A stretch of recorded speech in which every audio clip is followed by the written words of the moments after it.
I know, right? Good evening to everybody everywhere. Big up. It's Spurs Diehards Tottenham Till I Die, if you hadn't already noticed. I want to welcome in our regular panel and guest. To the left or right, I guess, depending on your preference, we have Mr. Ian. How you doing this evening, Ian? Yeah, how you doing? I'm good. Late here on a Friday night in Spain. It's gone 11 o'clock, but apart from that, won the music quiz. So what the heck, you know? We also got Adrian, my regular cohort and co-host. How you doing, Adrian? I'm fine. Looking forward to getting into it. I'm pretty sure I'm pretty know what we're going to be talking about anyway, but I'm looking forward to it. All good. And then we got the two men up top. One looking familiar, one looking a little unfamiliar. We'll start with you, Steve. How's things going with you? Man, I can't complain, man. I'm just enjoying the start to the weekend. And by the way, man, big up to everyone in the chat. Big up to everyone on the panel. And I hope you guys have an excellent Father's Day on Sunday. Awesome. And it definitely is. I assure you guys, I assure you panel, I assure you chat. It is Alan Rakdos Madness. How are you, dude? I'm good. I'm feeling much cooler. That beard was very big and very hot. And it's been for my friends overseas. It's a 26 today. So it's been getting incrementally warmer and warmer. So it was time. It was time. Then I asked my wife, and I asked her what she wanted to see, and she's like, "Why don't you do one of those handlebar mustache kind of things?" And I'm like, "Okay, give me the tombstone." Yeah, that's right, brother. Fantastic, brother. Well, let's get into it now, brother. All right. Well, let me welcome in some people. We'll welcome in some people in the chat. We've got Mr. Super Spurs TV. Blaine, how you doing, mate? Good to see you as always. Lisa Davis, thank you very much for joining us this evening. Big up, We've got Daniel Knight, as usual. Big up to Daniel. Audio Artisan. Good evening, chaps and chat. Good evening to you as well. I'll tell you what. Let's get into it. Nothing much happened this week. Nope. just a brand new Well, we'll get into initial thoughts. We'll go around the panel. We'll start with you, Ian, and we'll work our way around. What's your initial thoughts? Right. The king is dead. Long live the king. That's for the Americans in the chat. There's a very British saying: when the monarch dies, another monarch comes in, and there's continuity and what have you.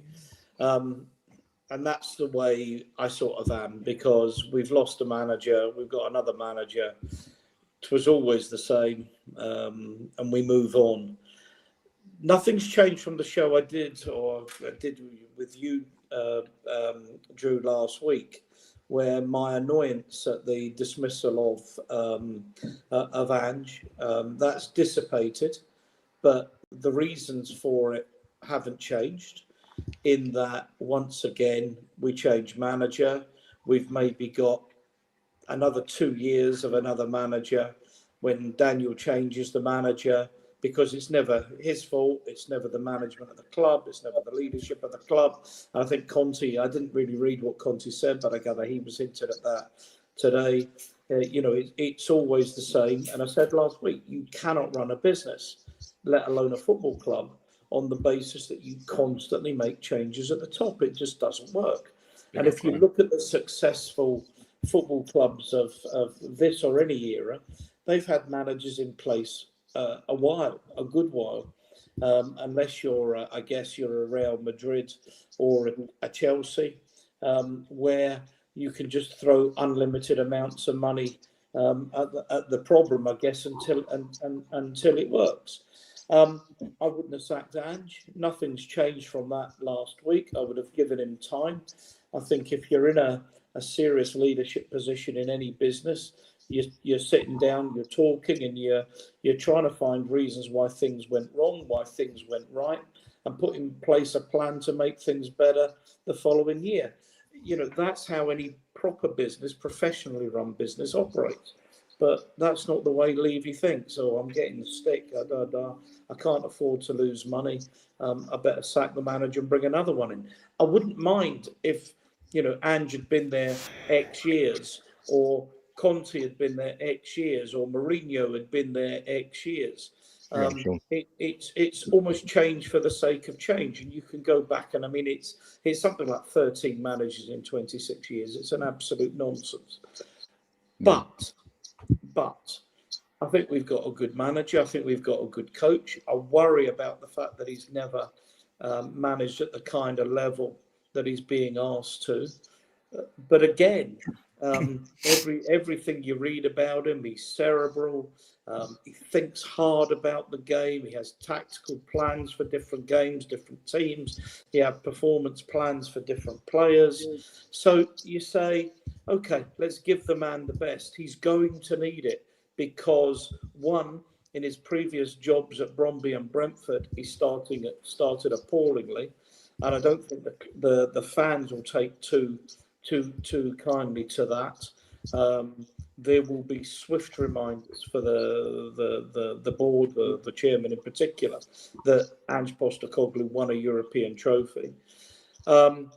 Because I mean that's probably right, and that's 20 million that could be spent better. Look, if Thomas Frank wins as a trophy next season and what have you, fine. He's absolutely got my backing.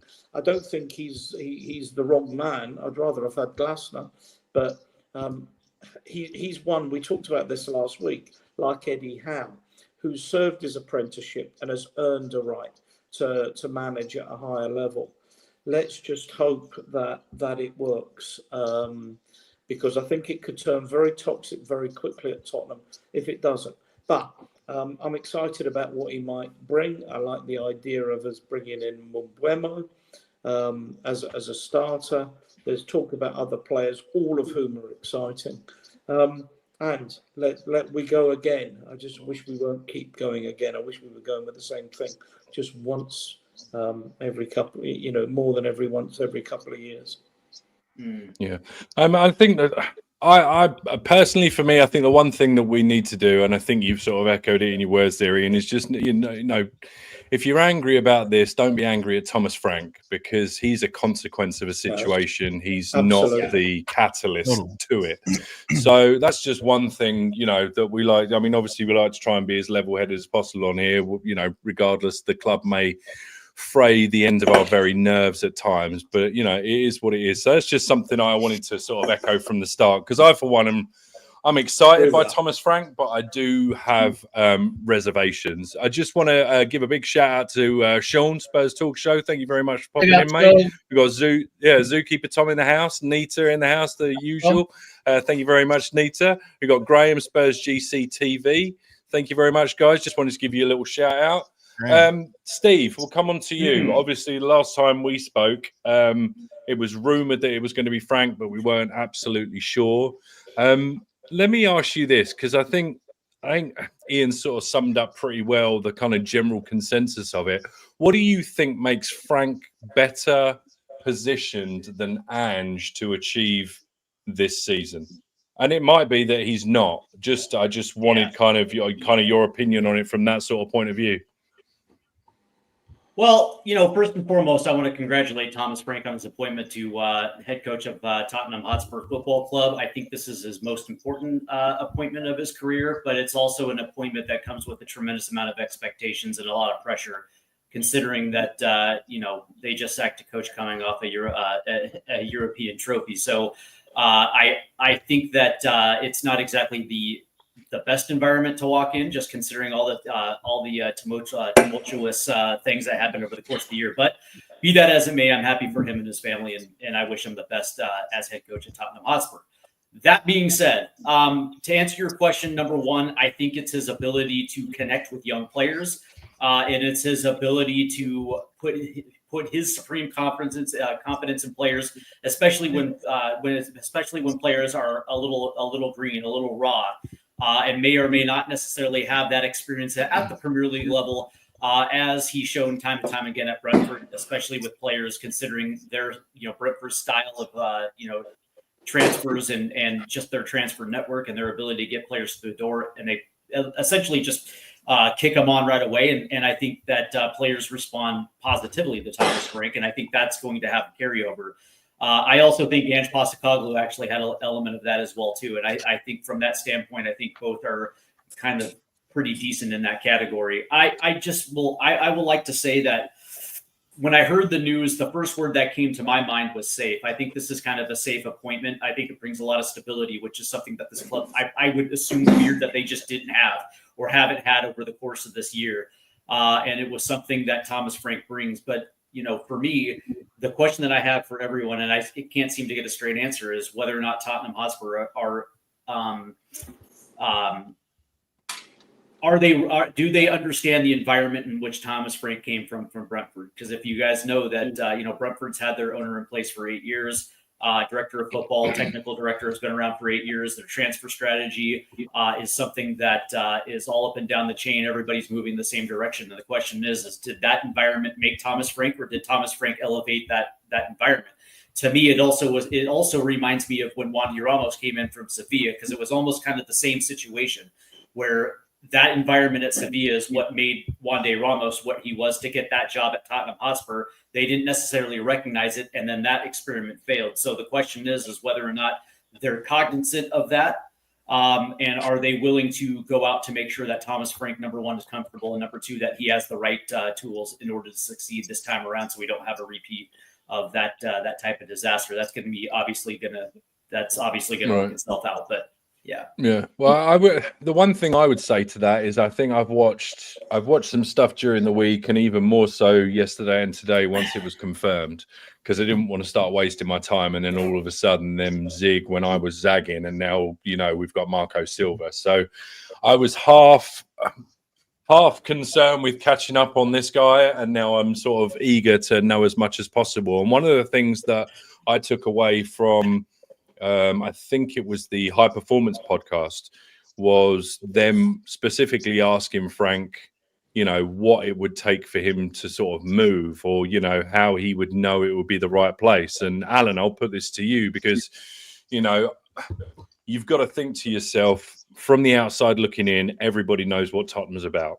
So this guy, being the smart guy that he is and having certain stipulations, and I'm wondering why, is this maybe why it took as long as it did over the course of the week? Because my understanding is he's on vacation as well. He's on his holidays. So that's why they haven't had the rollout sit-down interview yet. And it's all been kind of, news quotes or written quotes. So I'm sure he had a long list of demands, which included the understanding of, the sort of transfer key or players that he wanted to bring in, as well as coaching staff. And I think he's echoed himself that if he didn't think, if he was setting himself up for failure, then he wouldn't have made the move. So you've got to think he's looked long and hard at this, and they've given him certain assurances whether you can take that as actual assurances when it's Tottenham Hotspur or not. But, you know, what's your thoughts on that? I mean, he'd be silly to not necessarily tarnish a reputation, but he'd be silly to throw away 8-9 years at Brentford to walk into Tottenham to think he's only going to be there for 6 months because he can't make it work. Oh yeah, the position of manager / coach of Tottenham Hotspur is almost like a poison chalice, because you kind of the moment you start, you can set your timer almost to the 2-year mark, and then we just go through coaches. And Daniel Levy is notorious for his difficulty working with everybody. You know, everyone kind of struggles working with Dan Levy. So, obviously, he must have been given some kind of assurances to leave, Brentford. And I didn't know a whole lot. I liked watching Brentford play. Like when they played us, I liked those games because I liked the way Thomas Frank interacted with his team. I liked what I saw every year that since they've come into the Premier League, Brentford has gotten better and better and better. They didn't get worse, and their players have become more and more desirable to other teams, which is kind of how I gauge whether or not a team is successful. Are they improving their players, and do other teams want them? And I watched an interview that Thomas Frank did last season when we beat them. I think we beat them like 2 or 3-0. And he was asked about our players, and he said that, look, anyone would want our forward line. He had very high praise for all of our players, and that was when he was at Brentford. So it's exciting that someone who seems to genuinely want the role has come in. It's not just, this is a person that said yes because we're desperate. Thomas Frank didn't have to leave Brentford. He obviously saw something in the project, or something was attractive that got him to leave Brentford, a team that he led from the Championship side. So he has seen them promoted from the Championship side up to the Premier League. Can I put my cynical side into this? Please. There is a level of cynicism. I mean, first of all, in fairness to what I agree with you about Frank, but at some point you have to, if you think you're good, you have to test yourself at a higher level than Brentford. A bit like Eddie Howe. At some point, you have to take the risk. And there was talk between him and one of his ex-coaches of saying the club, we'd like to go to is Tottenham. And I can understand that, is because there's so much potential and so much underachievement. And that's before we left. We won the Europa League. You say, a club like Tottenham, not won for 17 years. Come on, we can do this. The second thing, and this is what worries me, that Brentford's model, a bit like Brighton's, is, they have great analytics. They identify players that they're able to sell at a profit. And that's been Levy's model, and he's never shaken out of that. And if you're going to be a top club, you get the best players, even if you get them young, but you get the best players and you keep them. And that's what worries me about Levy and Thomas Frank and the Brentford project, is once again, it will be finding young players, finding players with resale value and selling them on. And we will never achieve what we want to achieve under this leadership. That's what worries me. I mean, I agree with. Well, I'll tell you what then. Let me tell you what then, Ian, because you've kind of moved on a little bit, and I was going to try to get into the weeds of this a little bit later on. But no, that's fine. Well, let me put some numbers to you then, right? And it's players like Raya, Tony, Watkins, Benrahma, Mope, Konza, and Mepham, right? Those players that I've just mentioned, Brentford bought in for about 18 million, give or take a couple of 100,000. They were sold for a total of 164 million. Wow. Then that's not even bringing in the likes of Mbuma, Wissa, Damsgaard, and Lewis Potter, who were all bought in for a combined 41 million and potentially could go out the door for about 170 to 175 million. Yeah, bang on. So based on those sort of numbers, I can understand and I can see why Levy has pivoted to a Thomas Frank as opposed to insert next, manager here, because I think not only does Thomas Frank suit Tottenham suits Thomas Frank. Like it's a if you look at it on paper, it's a partnership kind of made in heaven. If you add to that his ability to coach players, clearly, because he's adding value to them, and which Alan said, that's kind of one of the degrees that he sort of looks at to see whether somebody's progressing. Yeah. Then you look at Spurs and what they're doing with the youngsters, and then you think to yourself, okay, well, if we have to do this, then why don't we do it, and why aren't we clever about it? So, I mean, I can see, Lucas Berrival in 5 or 6 years going out the door for 100 million, and we might have to just play that game for a couple of years, Ian, and it's just because you learn to run before you can walk. Wirtz on the basis that they might sell him for 150 million, or are they buying him because they've won the league, they want to win the league again, and they want to make a better challenge for the Champions League? That's the difference in the mentality with where our club is and where the likes of Liverpool are. That's right, what bothers me. And if we were talking about this in 2018, 2019, where I think we were kind of there and arguably we were in more of a position to put up a fight against those people or those teams, I think we've fallen down a little bit. And I think we need to regroup. And I just don't think, I think you're setting yourself up for failure if you're trying to compare us to Liverpool after a season that we've just had. And I think maybe it's going to take a couple of years for us to get back up there. And I just, and let's say that's just a perspective. Obviously, Liverpool know what they're doing. They've done a very good job not spending any money last year, which means that they can afford to go all out this year and bring on the players. And I get where you're coming from. They are obviously gearing themselves up to go again. But they're gearing themselves up to go again and are gearing ourselves up to go again. I just think look like different pictures. Adrian, you've not said much, mate. What do you think? What about the question about Frank? Well, I mean, just anything, just in general, mate. I've not heard from you yet. Spurs fans, to be honest, I like you had to go and look at videos of him and things like that because I knew very little about him. I've watched his team come and play us. To me, they played a 4-2-3-1 most of the time when I've seen them play. But then I didn't know nothing about Nuno when he came, and Poch wasn't our first choice, and I didn't know much about Poch either. Yeah. Conte and Mourinho, I knew about them. I didn't want either of them because they're egocentric managers who think they're bigger than any football club. I didn't want them, and I said to everyone, with these managers, it's going to end badly, and it did, But with Frank, I mean, only Spurs could fail to reward success. That's perfect for us, isn't it?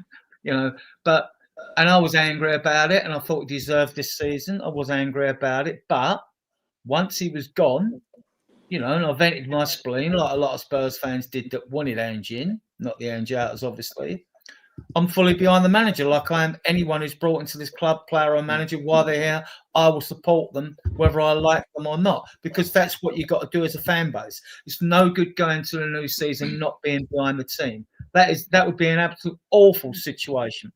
And I think if there are any anti-Frankers out there, then I think, probably 1% less than that or whatever. I mean, I think everyone has fallen in line behind it because really you don't have a choice anyway. You have to. If you're hoping to start the season well and going with the right mood and with positive vibes, you have to get behind him.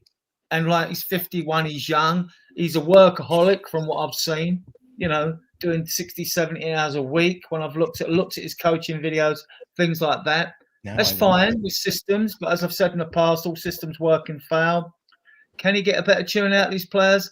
I think any of us and the chat could get a better tune out of these players because they really underperformed. Wow. I mean, and the squad is not that bad. And I think, if we get 2 marquees in, that could transform us. If you've got an Ezan and Mbeumo in, I prefer Mbeumo. I've watched Semenyo and all these other videos, players we've been linked with. I watch loads of videos and I post them for you guys to see as well. Yeah. And Mbeumo I like much better than Semenyo because he scores more goals basically as well, and he's more direct. Yeah, so I'm sure. Anyway, I'll come back to you because I want to get off onto the players. Yeah. Well, no, it's just interesting. I mean, Steve, those numbers that I raked off. I mean, obviously, Frank is known for being able to coach players up. I mean, that clearly something about that. I mean, even Lewis Potter. I mean, Lewis Potter, I went and did some digging on him the other day or earlier on today because I didn't know a huge deal about him. And I was thinking to myself, oh, he might be, instead of, we're in need of somebody, but then I'm thinking his club trained. So kind of, I decided maybe he wasn't the best, but I was thinking him instead of Carl Walker-Peters. But regardless, I'm going off on a tangent. The guy's 24 years old. He's technically a forward/winger, and he was playing left back most of last season and actually doing a pretty good job about it.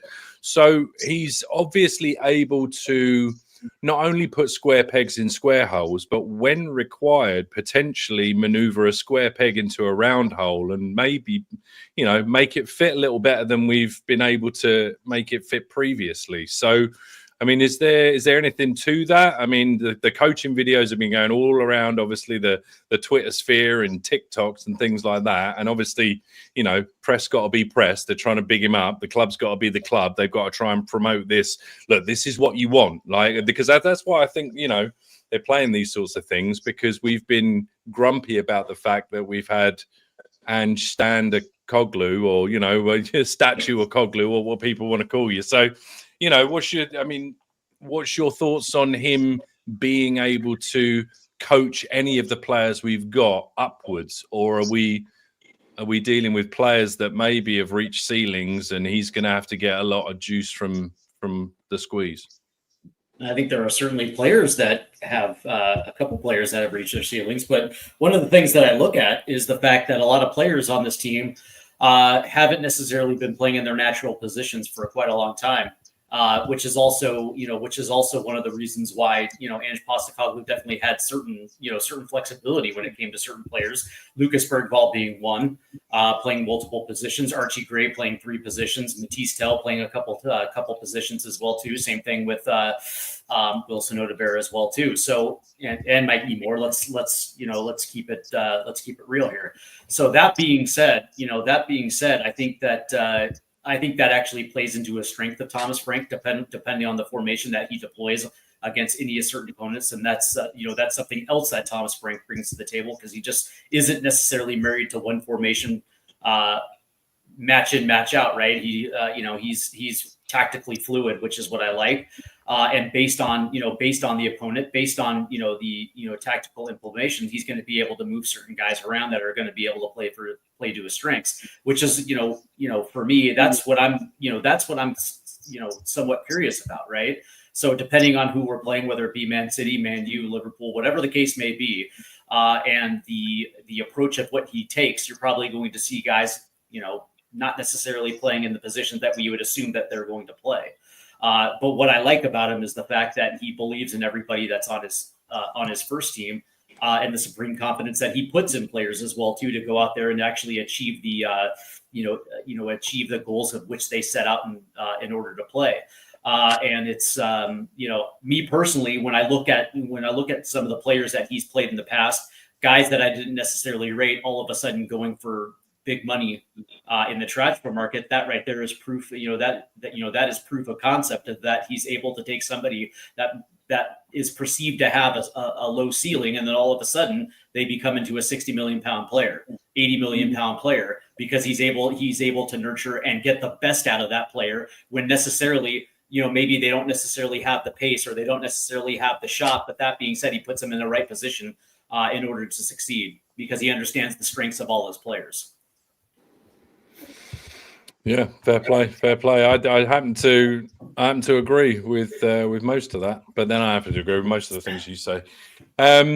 Let's get cynical. Ian. I'm going to throw something else out there, because Brentford typically one game a week.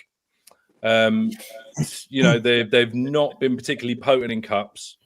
They have largely, to an extent, done what they needed to get survival in the Premier League. And I don't want to say sacked off cups, but you can tell it's not been their priority.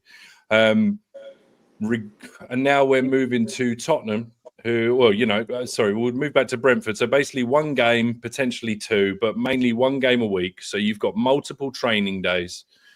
And now you're moving to Spurs, where it's going to be Saturday, Wednesday. So Saturday's a game, and then you got rest day, train day, travel day, game day. So you've only got 2 days, if most, to implement whatever systems it is that you need to implement. And from what I've heard, Tony, we don't have Frank Ball, everybody, ladies and gentlemen. There is no Frank Ball. He plays to the opponent somewhat. He plays to his team strengths. So how do we think, because this is going to be his first time doing it, and he's going straight from 0 to 100. There's no Conference League. Absolutely. There's no Europa League. It's straight in with the big boys. So how is a coach that's never done that before, with coaching staff that have never done that before, how are they going to cope with that? And Brentford basically decided to pick and choose what they were going to pay because they had a squad that couldn't compete on all fronts. And he's moving to a squad that, although better and although has had more money thrown at it, is arguably in the same position in that it's not strong enough to compete on all fronts.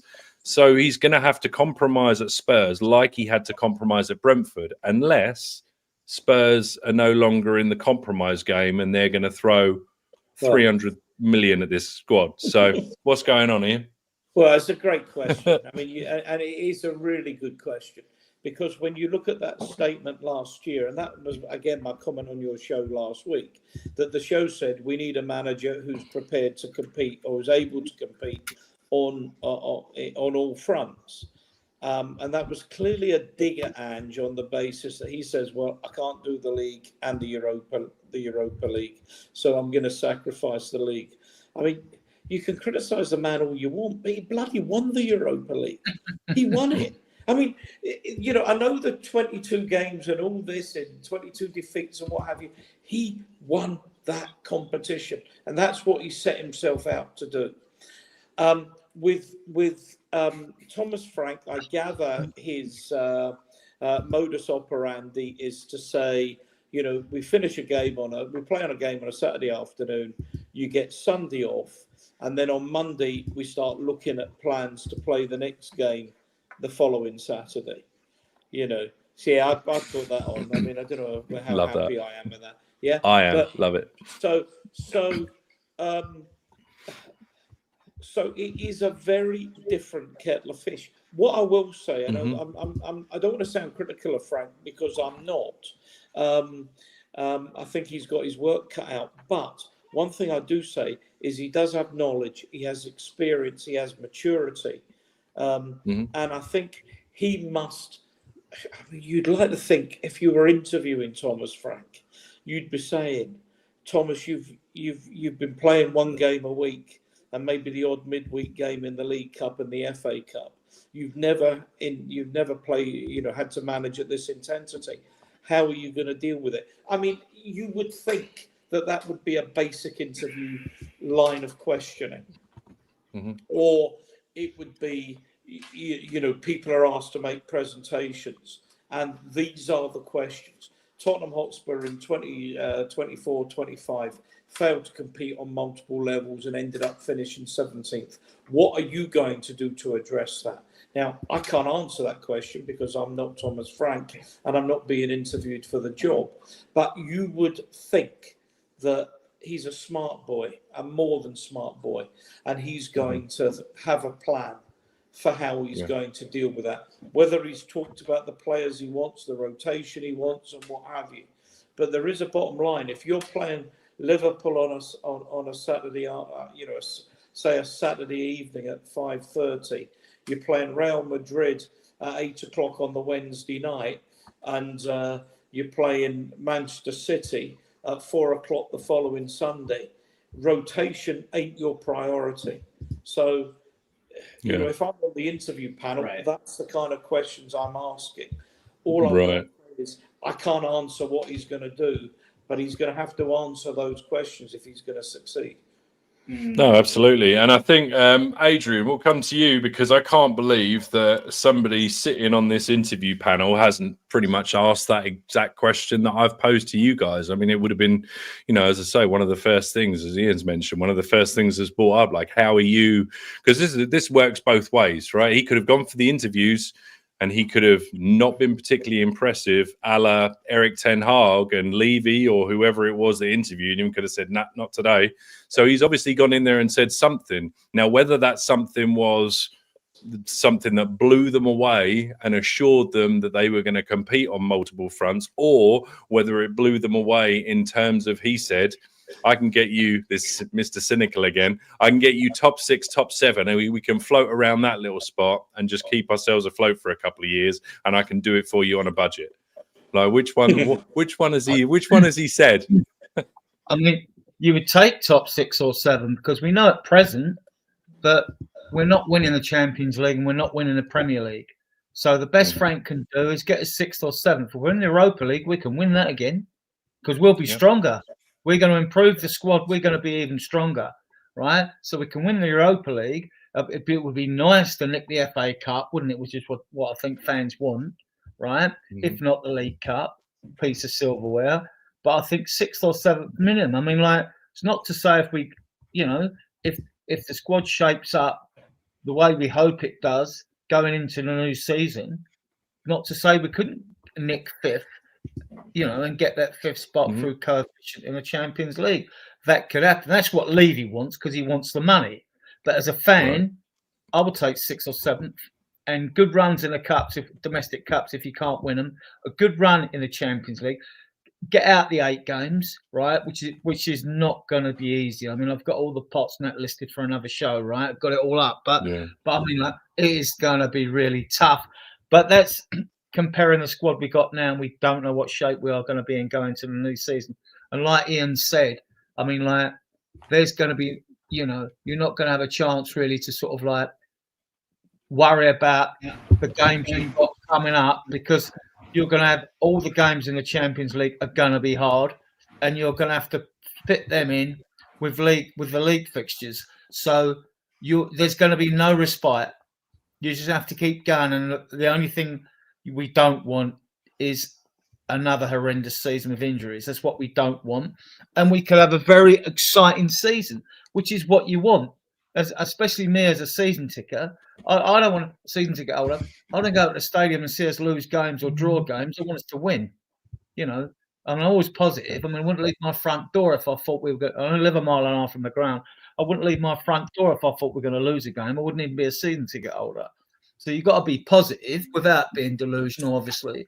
But he hasn't had the experience of that. He had a little bit of trying to qualify with Bromby in the European League. But look, he's coming to a better squad than Brentford. Even if they finish above us, we know this squad is underperforming, and that's without improvements to it. So he's got a better squad to play with, and he's also got a good crop of youngsters he can call upon and have a look at close season. And we see if any of them he fancies that much to keep with the squad going into the season. Yeah, fair play. Well, we're in about 40 minutes, and we've got 137 people tuning in across all platforms. So I just want to say a really big thank you to everyone. Thank you to everybody in the chat, chatting with each other and bringing up some great points. I've got some stuff starred, so I'm going to get around to some questions later. And a couple of people bring up some great points just with regards to sort of squad harmony and how much of an uphill battle Frank has, or does he have? I mean, it's all well and good the players coming out on social media and saying goodbye to Ange and we'll miss you. But I mean, there's a little part of me, and I think there's a general consensus across some fans that if you was really that sad or you missed him that much, you could have pulled your finger out, tried a little bit harder, and kept him in next season. But that's just one of those things, I guess. Adrian, I want you to plug the channel a little bit and just go over the various places that people can follow Spurs Diehards TTID. Yeah, big up to the 150 viewers we've got at the moment. If you want to subscribe to the channel, you like our content, you will see the little subscribe button in the bottom right-hand corner. We don't see it here at the moment when it goes on. We also have a Facebook group with 14,500 members. I get it if people don't use Facebook. I've got the Twitter account, which is my name on here, Adrian_Stroker. That's got 3,200 members on it. We've got a Spurs page, which has got about 300 members because the videos go out on Facebook as well.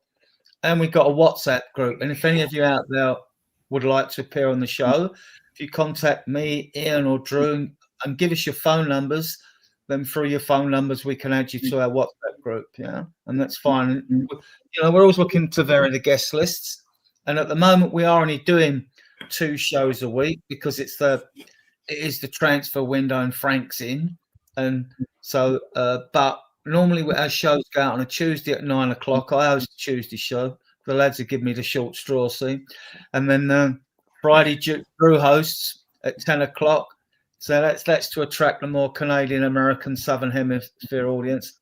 And Ian's got the plum job of doing Sundays, where we usually get most of our views on the Sunday show at 9 o'clock as well, UK time. So you can find us 3 days a week usually. But at the moment, I'll only do a Tuesday if it's worthwhile. We're a fact-based group. We like to bring you content rather than just waffle, like, you know what I mean? So anyway, thank you all for your views, right?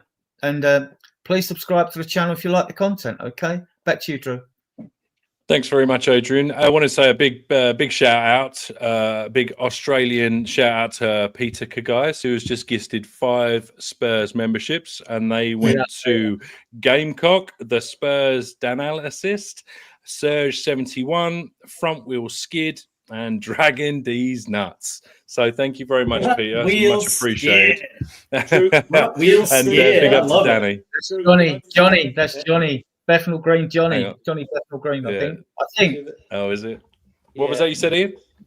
Drew, can I come in? Just Kevin Stanbridge has made a couple of really nice comments on the chat about how much he's enjoying the mature discussion that we have, which is great because that's exactly what we're trying to do. And he's just asked to join the Spurs Diehards Facebook group, and I've more than happily just brought him in. So that's brilliant, Kevin. Thank you.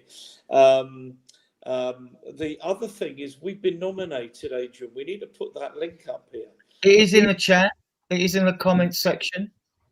For 2, right? Do you want me to try and get that link? Oh, it's in the comments section. I did put it in the comments section right at the beginning of the show. I mean, well, we need to keep it going. We have been nominated, guys, in 2 categories for the what they call the sort of the YouTube awards put together by Spurs Kings. They're a good group. They're a good podcasters. One is the greatest YouTube channel in the whole world. No, we've not been nominated for that, but we have been nominated for the best newcomer group. Awesome. Which is absolutely fantastic. And what's the other one, Adrian? There is is it best post-match review? No. Yeah. It's best newcomer, and I think I might be best upcoming group or something like that. Like most underrated or something. We need to post most underrated. That's link, it. Adrian, but we need to. Wow. It was here. I don't know if any of you deleted it. Yeah, it might be me. I can't see it, but it would be brilliant to get those votes. Hang on. In the meantime, guys, Peter Kagais has sent 5 more gifted memberships. So that's gone to In the Bin 2K, Kiwi Spurs TV, Jonas C, Jimmy Talks Spurs. And there was a 5th one there, but I can't seem to find it. Big up also to Danny Kiriakou as well. Thanks very much for popping in, mate. Really appreciate it. Back onto the football chat. Steve, what's your thoughts on having to tackle the schedule next year, and where in the squad do we most need improving to be able to tackle next year? And what are we going to tackle next year? Because I don't believe it's going to be 4 fronts. So it's going to be Premier League and Champions League, right? Yeah, I think it's kind of self-explanatory that Thomas Frank has a tough road to hoe coming up, right? Because you look at the starting 11, and there's work to be done in the starting 11. But take the 11 away, and in our squad, our squad rotation is absolutely piss poor. Excuse my French, but let's keep it real, right? We saw a lot of our squad rotation towards the second half of last season, and it was clearly not good enough, right? So the question then becomes how is it going to be possible for Thomas Frank to be able to compete on four fronts, right? So Adrian brought up the Liverpool example. Well, there's a reason why Liverpool, Man City, and Arsenal use the cup competitions as that rotation, because they're competing on two fronts, which is the Premier League and the Champions League, right? They're consistently in it. They're consistently trying to win it. And so they don't necessarily care about the League Cup or the FA Cup. But that being said, it's what is going to be the plan? Is this going to be a situation where he's going to use the international breaks as the means to rest? It's not the old Gets Award then, right? Yeah, okay, yeah, you're right. I was gonna say the best, the best YouTube channel featuring a 70-year-old dude, one American guy, one half American guy, just via paperwork. Just on that, this is the link. This is the link, guys. Right?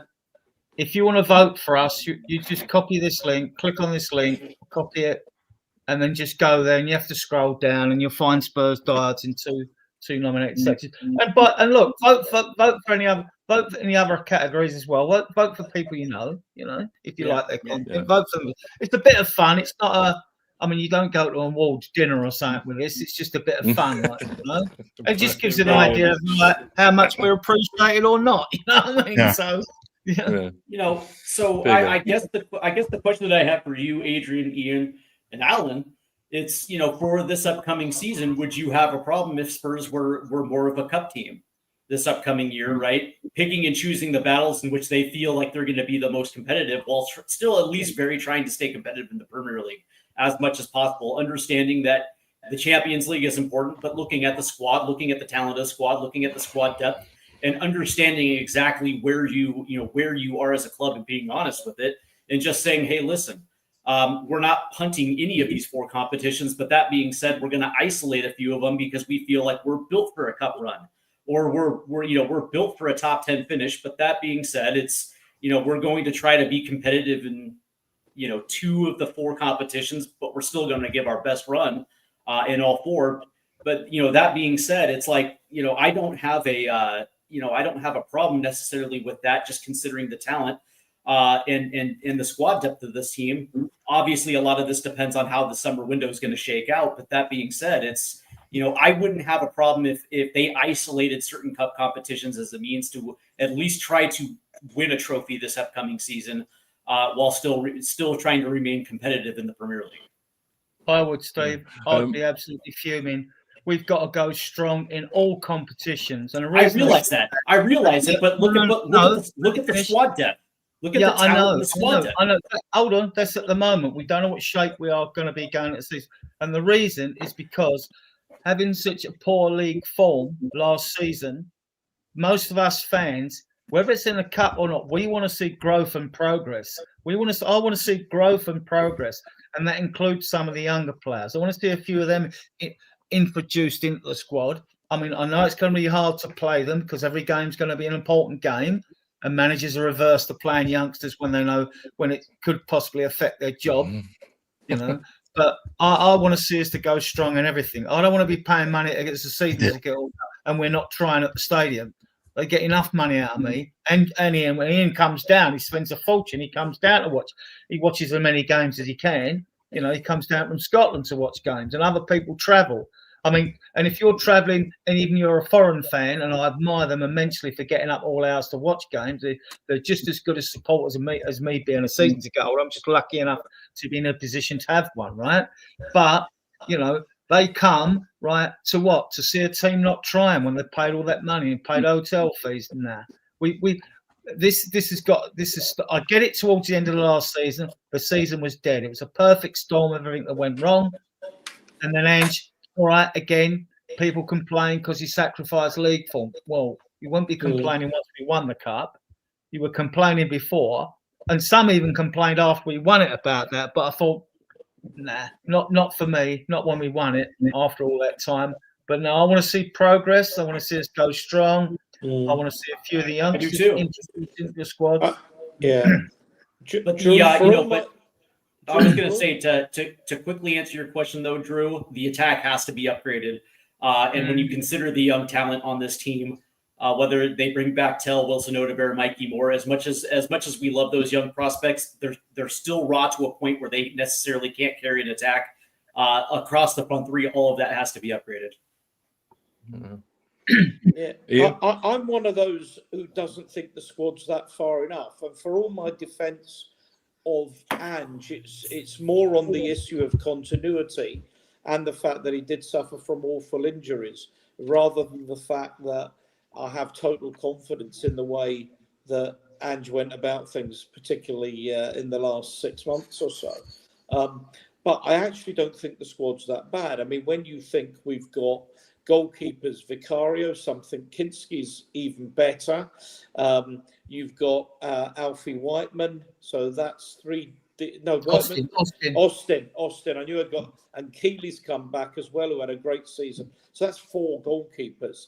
You've got Porro, you've got Udogi, you've got Spence, you've possibly got. Well, let's not talk about new players, because we've talked about the boy from Southampton who may come back. So let's leave that. Then at centre half, at the moment you've got Romero, you've got Van der Ven, you've got Danso, you've got Dragosin, you've got Vuskovic coming in. Yeah, okay, he's just a kid, but he only made his debut last week for Croatia.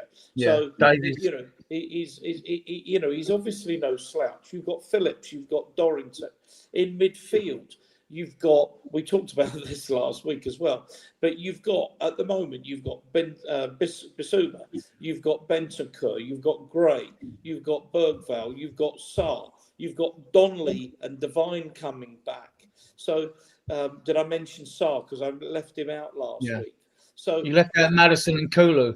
You've got, and then if you're looking at potential number 10s, you've got Kulu. You've got Madison. I still think you could strengthen there, but that's what I'll come on to. Up front, you've got Odebear, you've got Tell, you've got Son, you've got Solanke, you've got Lancashire. We're probably getting rid of Valise. You've got Johnson, in other words, you've got a pretty decent squad of players. My view, if we got in, and I don't know if we're keeping Tell, but I mean, if we were getting Edzi and Mbeumo, and Mbeumo's the one I really want, as well as Edzi, and a backup centre forward and another number 10. A proper number 10, even the Madison. I mean, I think that's 3-4 players. I think you've got a seriously good squad there, particularly with enough backup to challenge it in the, let's call them the minor competitions, which is a terrible thing to say about the FA Cup, particularly for those of us of a generation when Cup final day was sacrosanct. It was in your diary from the beginning of the season. I don't think the squad is that bad. And I do think, if I'm having, sort of somewhat going back on what I said earlier, that Ange did underachieve, and a lot of that was his own fault for the way he did things. But I actually don't think we got a bad squad of players at all. I mean, I would think, I mean, obviously I know injuries played a huge part last season, but I would think that at least the back half of last season would have gone some way into disputing that fact. But then maybe he was so concerned with people getting injured that he didn't play them even when he could have done, which is, I guess, I'm kind of, the more I think about it, the more I think we might have been able to have played some more players and done a little better, but it was what it is. Alan, what are your thoughts? Do you think, what are your thoughts on Ian's thoughts of the squad? Do you think it's good enough or a decent squad, or are you more of the mind that it needs really upgrading to get to where the club seem to think they should be and where the majority of fans want to be? Well, I think, I sort of agree with Ian, and I guess I'm looking through it through the lens of Thomas Frank, who he wanted. Audio is saying exactly what I was about to say. He wanted Brennan Johnson from Nottingham Forest, and he wanted Archie Gray from Leeds. And he had very high praise for those two players specifically when he was talking about it. So almost like envy. And, you know, I think my only concern with Thomas Frank right now would be, does he hold our team so in such high regard that he doesn't think it needs a lot of reinforcement? Because I think last season showed we do need reinforcement, not just because of the Premier League, but we won the Europa League, where we were a Europa League side.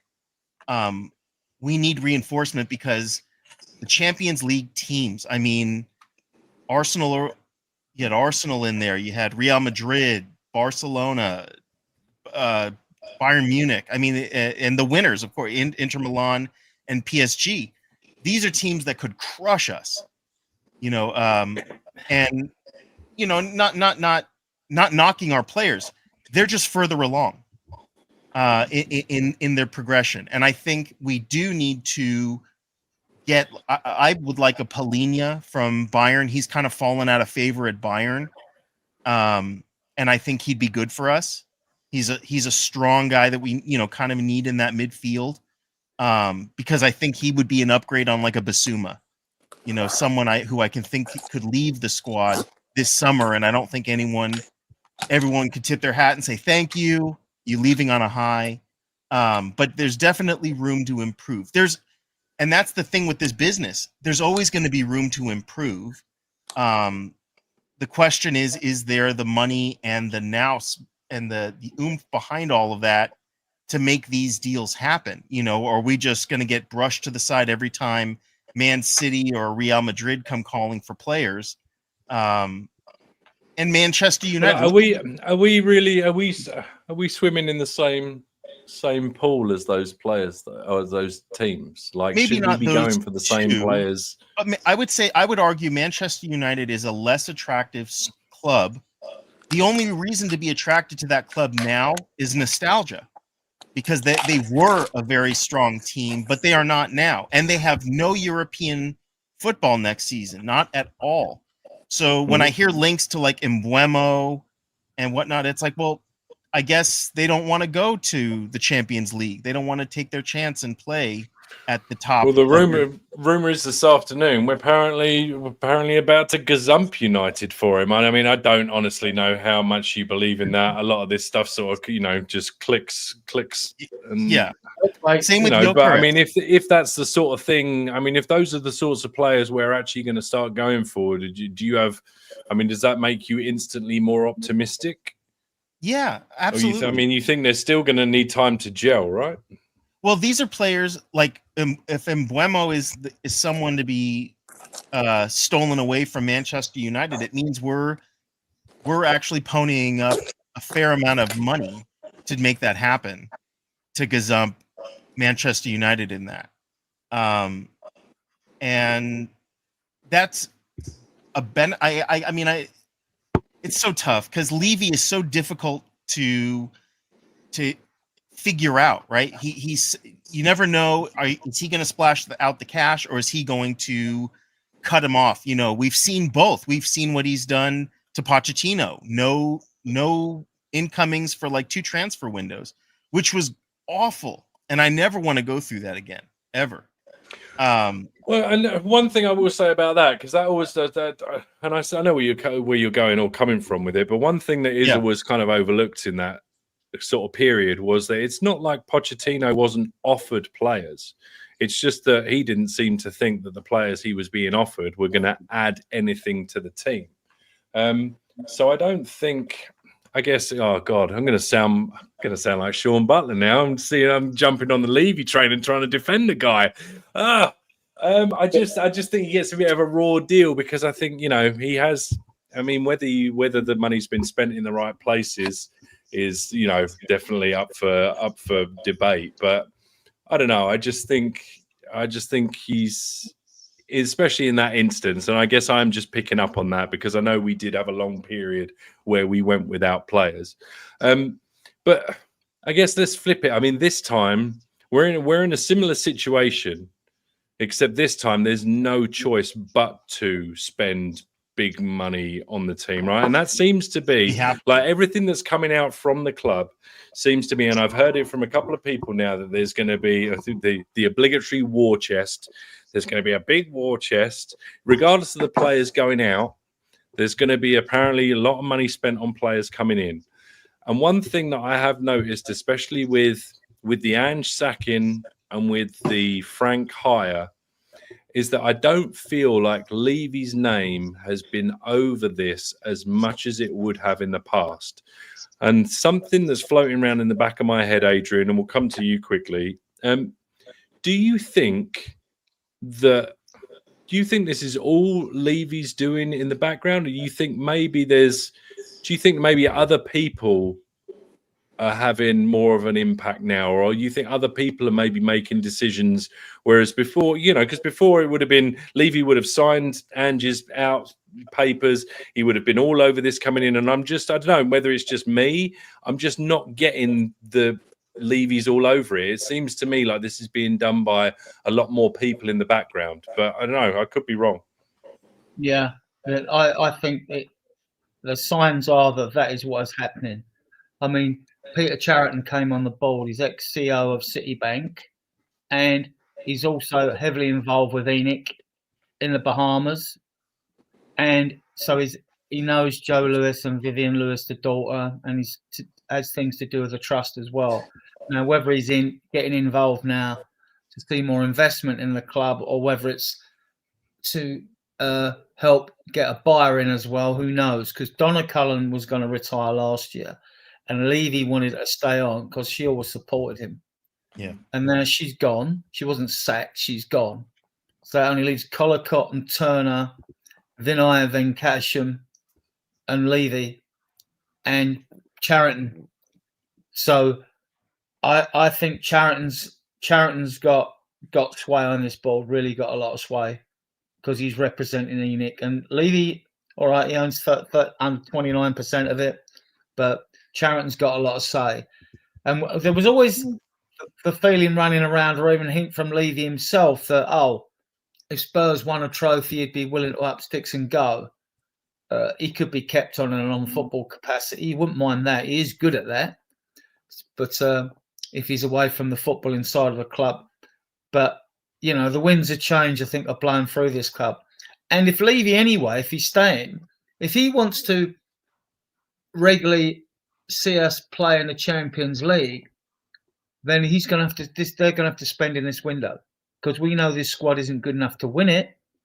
But now you're talking about top 5.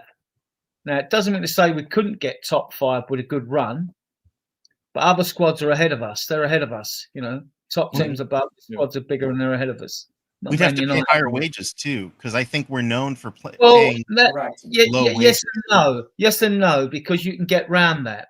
If you want a pay structure and your ceiling's 200k a week, and you sign Mbeumo, who's offered 130 at Man United apparently, or whatever, he wanted 3 or 4 times his wages, which was like 40 grand a week or something. And if we can pay Werner 170k a week, then we can pay other players better wages. And we could pay 200k, and if it was 250k, you could make up that 50k over the years of the contract with a signing on fee, and you wouldn't be breaking your pay structure. You could still I don't know if they've got one or a limit. I mean, we all know we haven't been the best payers, and very few of the top earners in that bracket, like Werner, Sonny, Romero, probably be offered a new contract. Sure, you come to him later in his comments and that recently. But so it's not like these things can be, and with bonuses, they can be done without breaking a pay structure. And apparently, Spurs have always had decent bonus schemes, but probably is the team have never earned the bonuses. Like, you know what I mean? So, go on, Drew. Back to you, mate. Well, Steve, we'll come back up to you. I mean, what are where next season? Where do you think, given that we've qualified for the Champions League, which automatically takes the Europa League off the table because obviously there's no drop down anymore. So you've got Carabao Cup, FA Cup, Champions League, Premier League. what's your expectation? Not what do the masses want? What do we think? What's your expectation for how we're going to proceed next year?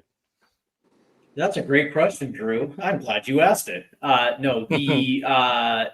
For me, I think that number one, that I do believe there's going to have to be investment this summer, because you don't bring in Thomas Frank and give him nothing to work with in the summer transfer window, especially when you have the expectations with Champions League and some of these other things. And I would probably assume that he wouldn't have said yes unless he knew there was going to be some sort of investment this summer that are going to upgrade key positions for him. Yeah, in order to get that new coach bounce. To start the season, that'll kind of springboard them into the season.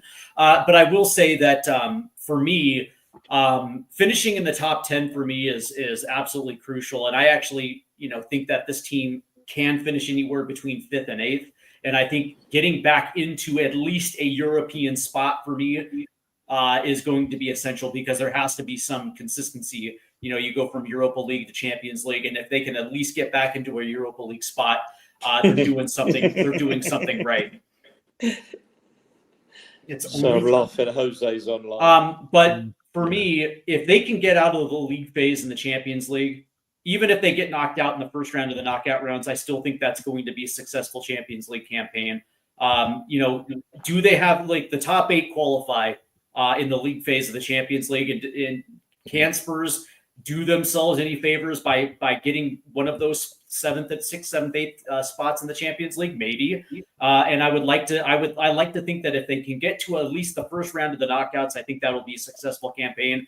But when it comes to the League Cup and the FA Cup, I want to see a cup run.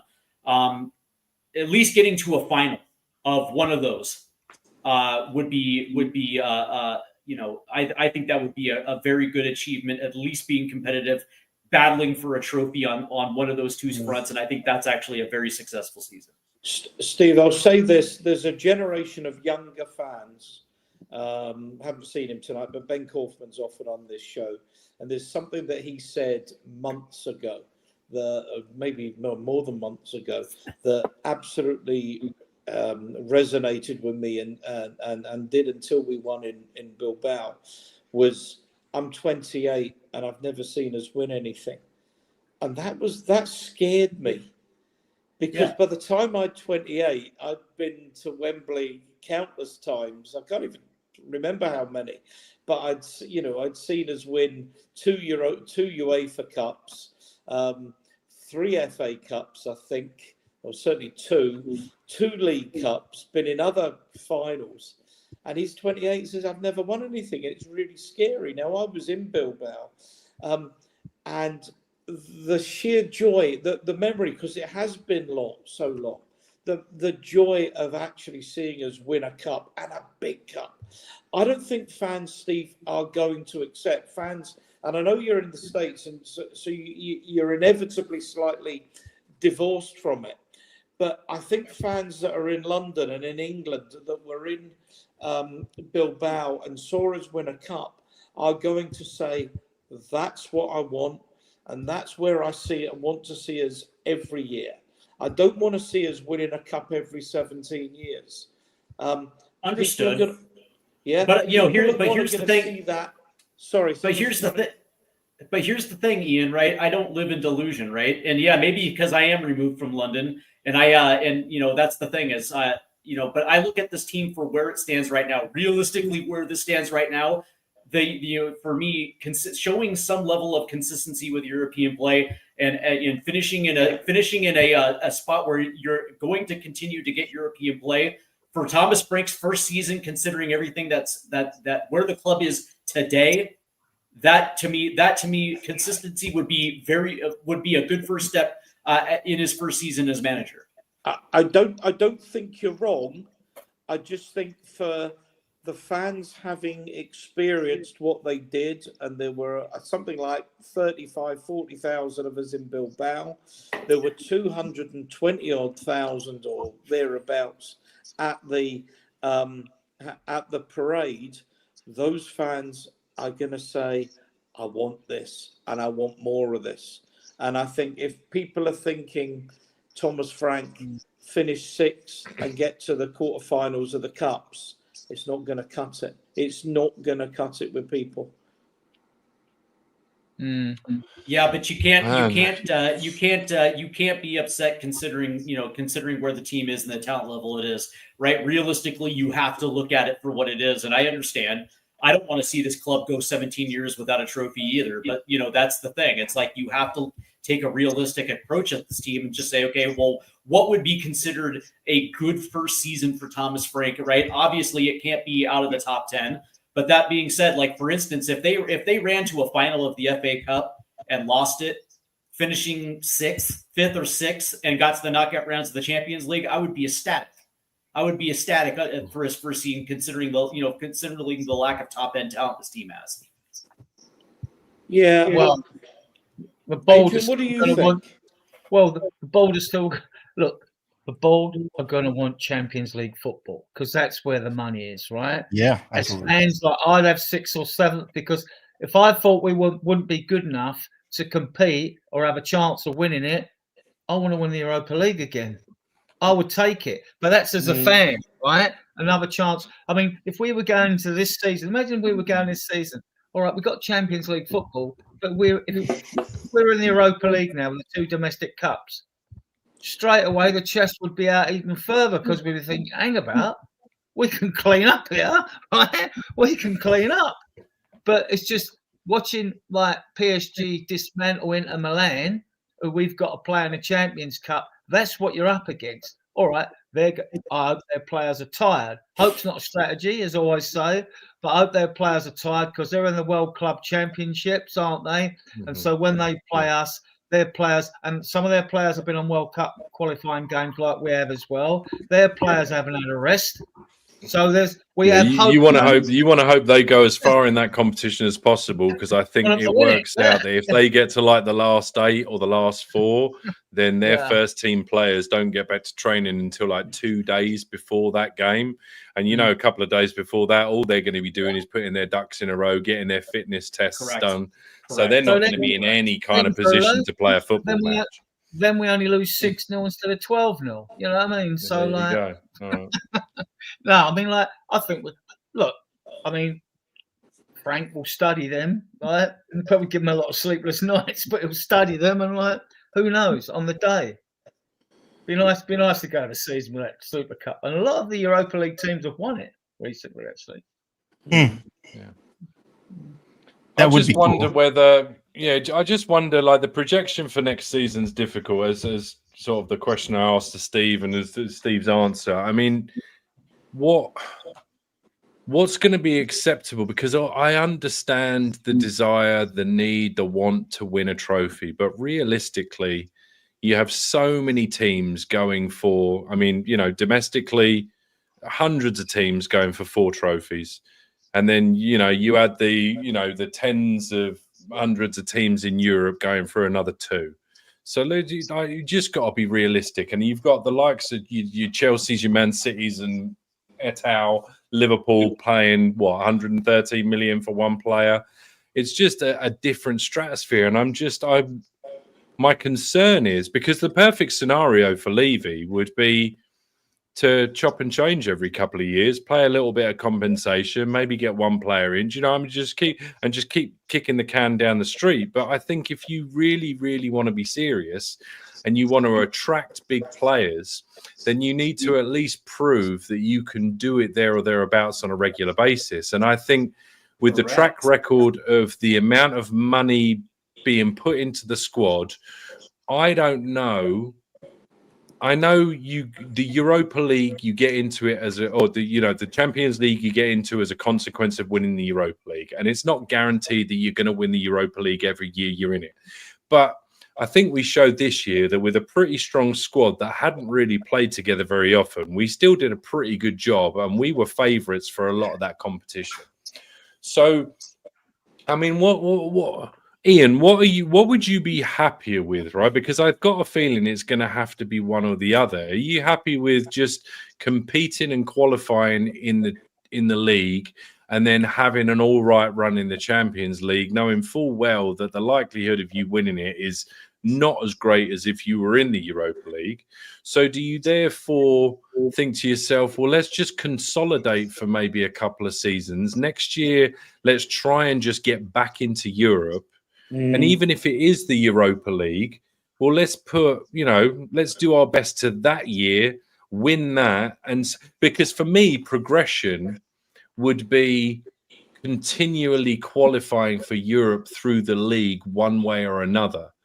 Now, whether that's enough success for people that want to hold up a trophy, I understand that. But surely you should try and do that, because if you're at least aiming there, then you're showing that your squad is progressively getting stronger. Yeah. And it's difficult. And we can have this discussion in August when we kick off and see what the board has put in. I mean, I think we've got opportunities to get players out of the club. I think, however much it's sacrilege to say, I think if we've got an opportunity to sell Son for decent money, now is the time to cash in. If we could get decent money for Richarlison, if we could get a half decent money for Bissouma, Bissouma's never really delivered. But I have to say that after Bergvall got injured, I thought he was absolutely superb in those games in the Europa, including the final. He was my man of the match in the final. I thought if ever a player stepped up when needed, it was Bissouma. But I can understand why people might say, let's cash in and use that money. And if you got 30 million for Son, 30 million for Richarlison, 25 million, that might give us an opportunity to buy other players and try and progress it. And I think that's really the important. What I want to see, though, and I'm slightly not answering your question, but I'll come back to it, is I want to see again the ambition from the board. God, this is awfully crude, but sorry. Levy, I want Levy to be the 17-year-old boy who's suddenly found girls and enjoyed what he had with a girl and wants to experience it again. I talk about Ben, but any supporter, if you experience what we experienced in Bilbao, or what we experienced in '84 against Anderlecht, or 91 or 81 or 80, 81 or 82 at Wembley, and Adrian was probably at all of those games. You want to experience that again. What worries me about Levy is, does he feel that? I don't mind him making money. I've never had a problem with Levy as a businessman making money. But what I also want him to do is deliver the glory that goes with being the chairman of Tottenham Hotspur. If he wants to make £1 billion out of it, I don't care if there's trophies in the trophy cabinet. So I think there's a lot of water to flow under the bridge, Drew, between now and then. Players to be sold, players to be brought in. And I want to see how much money we're actually prepared to invest on top of the money we get in. We've talked about we have to sell to buy, but there's always I always try and glass half full guy, that there is new investment, but we're not going to announce. It's not a publicly quoted company, so we don't have to reveal that there's investment coming in, and we can actually spend some of that money before the investment's revealed. That's actually what I want to see, that we're really going. If we're going for players like Mbeumo, we're going for players like Eze, that really tells me that we've got ambition, proper ambition. Because Man United, despite being a basket case, despite apparently being close to running out of money, declaring redundancies left, right and centre, are spending money. They spent money on Cunha. They would spend the money on Mbeumo. Yeah, they might be able to sell the players, but they're not selling first. So they're still prepared, to invest before they sell. And I want to see us showing that level of that level of ambition. Now, the problem we have, Ian, is we don't know at this stage what players Frank wants to keep and who he wants to let go. We've heard that he likes absolutely. wants him signed, right? In the recent reports I've read. Apparently, he likes Richarlison and Basuma. Most Spurs fans I would get rid of those two on what I've seen. Right? Definitely. Yep. We know Gill's going. Son would be, look, if that's got to be left to the player himself. He's earned that right for the years he's given to this club. Right? So it's down to him. But it would make sense commercially to sell him because you can get a decent fee for him now rather than not. But Charlton's got 2 years in his contract. And when you see now, you're looking at he likes Richarlison, he likes Well, what do we know about those players? They're grafters, right? He likes grafters in his team, Frank, right? So I can see Richard. He's got 2 years. He wants to get his place in the Brazil World Cup squad. I can see Richie staying, which is positive in one way because, like, if we haven't got to go and hunt for a striker, we've saved ourselves time in the transfer window. And transfers aren't quick. Like people think, oh, why do other clubs do them like that? They don't happen like that. Even if you take Man United with Cunha, right? They tackle his release clause, right? But that was on the 1st of June. 12 days later, he signed. These deals are not quick. They're not quick. I don't care what anyone says. They do not happen instantly. They may appear to happen instantly if there's a lot of work done in the weeks beforehand, but they don't. They don't. It's very complicated transfer deals now. You've got separate contracts for players, merchandise, intellectual property rights, stuff like that. So it's very complex. That's why it takes so long, and all the add-ons and all that. But we don't know. I mean, like, I would still want Basuma and that out. Sonny, his choice, right? I want Basuma, Richie gone. We know Gill's gone. Marseille got to pay the money for Højbjerg. Then, like, we don't know. I'm sure Drew will get onto it. I don't know what your guys' take on Romero's comments, which were interesting, if anything else. Right? But like, back to you, Drew. Back to you. Well, we'll get onto that next because I think. Can I come back? I think if we're just. I never actually got to answer the question. Go on, sorry. Because I know I was giving a lot of background, but Adrian came in. I'm expecting us to finish in the top 6 because I think if you look at the squads that we've got now, granted, Chelsea, Manchester City, Liverpool, Arsenal at the moment are stronger than us. But beyond that, you telling me Villa's stronger than us? Are you telling me Newcastle's stronger than us? And particularly with the kind of investment I'm hoping that we can make. We might be on a par, Alan, but I'm just saying they're not stronger than us. So my ambition is 5th or 6th. Okay, you don't think Newcastle and the cup win and win a cup, having tasted that success and win a cup. I think Newcastle strong in. I think I would have said Newcastle got the best midfield in the Premier League unless Liverpool get Florian Wirtz, because Wirtz is going to be going to be the best. I mean, you don't think Newcastle are better than us? You go and watch that kid play Wirtz. I tell you, he is. Well, Wirtz has signed. Wirtz has gone. That's a done deal tonight, Adrian. Right. Okay. Right. And Liverpool got Jeremy Frimpong too, but you don't, Ian. You don't see Newcastle as being stronger than us. I don't think they're stronger. No, I don't think we're much different. Okay. But if you're saying to me, man for man, Newcastle and us, I think it's pretty close. That's what I'm saying. I think there's 4 squads that are better than us at the moment. But beyond that, I think it's everything's up there. Guimarães, Tonelli in midfield and all that. I mean, our midfield were pants last season. Let's be fair. Anthony Gordon and Alexander Isak are better than anything that we can deploy on our front line. Yeah, their midfield is pretty good. I think our defensive 5 are better than what they have, but as far as the midfield and the forward line, they're phenomenal. Well, they got Sven Botman, haven't they? Pope is a good goalie. Yeah. Yeah, I mean, overall our squad might be better, but they can put out a better 11 than us. Yeah, I believe so as well too. Alan, what are your hopes and dreams for next year? What would you consider to be? So, I'm kind of with Adrian on this. I think a Premier League. I would like to get into the top 6, and a good run in the Champions League. I think the cups. Again, what I think Levy missed in not investing in the club is the better that we do, the more money we can attract from advertisers, from sponsorships, from other, there's so many other avenues, and just the fans, the reach when you are doing well.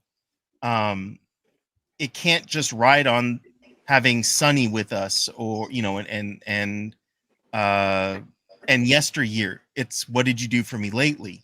And I think that is something Levy missed. And I think if we play the game to just win the cups, the domestic cups, they don't pay very much.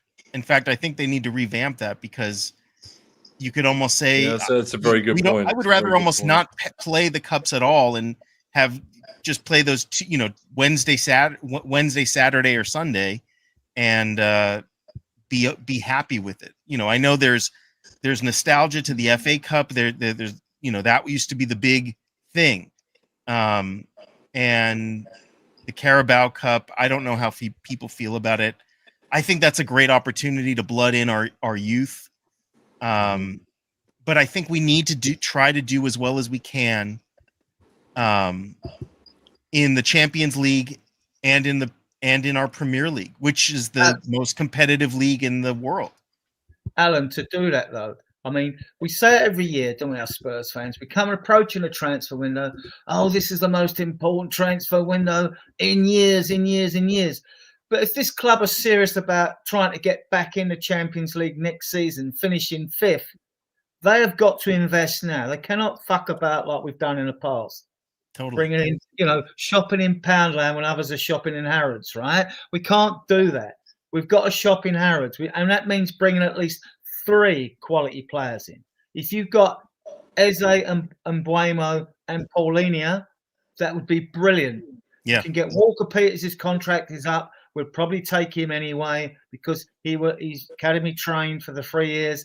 So instead of having 14 foreign players in the Champions League squad, we'll have 15 like last year. And we had that last year because Whiteman was with us, but now he's been let go. And there's no point keeping some for the sake of it if you're not going to use them anyway, right? Yeah. So we have to invest now in this window, and we have to go big, show some ambition. Not just bring one marquee signing. That'll satisfy the fans. It won't satiate me, definitely not, right? Yeah. And I want them in the forward positions so they are versatile players, whether they're 10s come, wingers come, strikers, like an Eze is, or like Mbeumo, because he can play through the middle. And I would take him over Semenyo. And apparently he's now considering his options. Well, that's a little clue, because now Frank's with us and we got Champions League. I can see why he's considering his options. If Frank hadn't come to us, the Man United, it'd be a cert for Man United. I'm not so sure. Now. And the longer it delays now, I think the better chance we have of getting him. But Alan, what do you think about the investment then? Yeah, it's got to happen this season. It has to happen. It has to happen. You're right, because it makes it feel disingenuous that we would win the Europa League, kicking and screaming and biting. We were. It wasn't a pretty win, and we didn't have the prettiest games, but we did it ugly. But we did it. But then to kind of like lose it and fall by the wayside in the Champions League would be kind of disheartening. I think I think as a fan of a team, I want the team to do well on the world stage, and the Champions League is where that's at.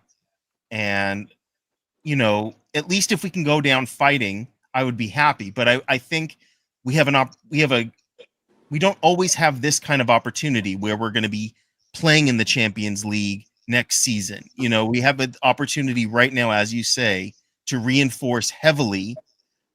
And, worst comes to worst, we can always offload players that we buy. If we buy expensive players, you can always offload them. They don't lose their value like cars when you drive them off the lot.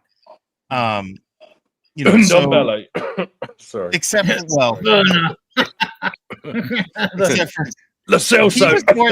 he was more the exception to the rule. Investing wisely in the right players. Like I said, Paulinho, the players that will fit us, but will take us to the next level. we have to be more ruthless that way. I think Tottenham hasn't been great in the transfer window, not just in bringing in, but in sending out. We haven't been great. We're okay at sending people out on loan, not great at selling these players, though. And I think we need to do a better job of selling players and upgrading, constantly upgrading, looking for the next upgrade. In everything else, your computer, your car, your home, everything. Everyone's always trying to upgrade to the next thing. But for some reason at Tottenham, we're never really doing that. We don't feel that fire. And I think we do need it. Yeah, but with this squad, as Ian rightly said, that wouldn't take too much to transform us, because all we did to win that trophy was tweak things a little bit. We played a midfield pivot, right? We stanked the place out. Adrian, what are we trying? Because by the sound, what are we transforming into? Because honestly, I've just been sitting here listening, and I feel like we're not going to get anywhere too close to winning the Premier League anytime soon. We've taken ourselves out of competitiveness for the Europa League. We can't be in the Europa League. We're not competitive enough for the Champions League. The FA Cup's not good enough. The Carabao Cup's not good enough. And I just think we've just turned. I don't know, man. It sounds like we're going to run before we can walk. And it feels to me like we're giving Thomas Frank even less time than we gave the last guy to do even more and build a squad. Like, he's got to add more players, implement multiple styles, because as we mentioned earlier, he doesn't have one style, he plays to the opposition. Well, these guys have just spent the last 2 years learning how to play, well, I mean, this is a loose term because people will say, well, they haven't learned how to play anything, but they've gone from defense. They went from Pochettino's kind of, I don't want to say rock and roll football, but very, very attacking football with a very, very steady back line, to very defensive, very defensive, very defensive, to now rock and roll football that didn't have any defense, to now somewhat pragmatic, defensive, but counter-attacking, but wants to be aggressive. Like, he's got to do so much more than even I think Ange had to do. But yet we're expecting him to hit the ground running. It's been suggested we at least need to win a trophy, but no, we need to be competitive. 5th place is enough to get us in the Champions League, because we need Champions League. But Champions League isn't a trophy, but we want a trophy, but we're not in the trophy that we're most likely to win in Europe. The more I listen, the more of a mess it sounds like this pre-season could be. And it sounds to me like if this guy doesn't hit the ground running, in 3 months from now, we're going to be in the worst position than we were if we'd have just kept the last guy. We know we're going to improve the squad, right? We know that's going to happen, right? Even if it's only one marquee signing, even if it's only one. I mean, what as the squad stands now, to me, tactically, all you have to do to improve the existing squad is to play a midfield pivot, which stunk the place out and won 2-0 at Brentford and drew at West Ham and won 3 European games away from home, right? Or got through and won it. And just bring the wingers in, play the wingers a bit. They can stay out wide on the halfway line, but then to play narrow on the edge of the penalty area. So you've closed the space with that and your main striker. I mean, and that would improve us immensely. I think immensely would improve us. But if we get a proper defensive midfielder, I don't like numbers like 6, 8s and 10s. There's too many variables in what those types of players are. But I mean, Cam to me, or So I don't think it would even take that much in this squad to improve it at all, right? But because our midfield was pants last season, and that like much games are won and lost in midfield. So if you tighten that up while playing if you're playing Bentancur a bit deep, even though he is a number 8, when he's played his best football, it was before he had his ACL and he's dragging us up the pitch. I love that Bentancur driving us up the pitch, but he is versatile. So you've got him and Bergvall beside him, or Gray, or someone like that, or Sarr even. Unless you're playing Sarr further forward if Madison and Akula are arrested or injured or whatever. I mean, it doesn't take much to really tighten this up. There's nothing wrong with that back 5 or 6 we've got. I mean, Up front, yeah, we need a bit more. Need a bit more flavour up front, don't we? We need to add to it because it freshens it up and it shakes it up a bit. So I don't think. I mean, and this squad to me, they should be finishing 6th or 7th. Should be, in my opinion, as it is. And if we can bring in three quality players in, well, then you aim higher. You aim higher, and you'll know what will happen is anyway. Whatever happens at the season, when the fixtures come out, we'll know. And they're all going to be hard anyway, which order they come in, whether we're playing Arsenal first at home or away. It's usually away most of the time. Last season was different. Yeah. That happens about once every 10 years, right? Because they fix the fixtures, right? But then we start off well, reasonably well. You know what happened? The fans' expectations will go up. If you're getting results and hanging in there, they'll go up. Look how they rose in the first 10 games. Well, here's the thing then. Let's play on that, because you say, Ange, first 10 games, we were living on that for a little while. If you look at, and this has been brought up, and this is nothing new.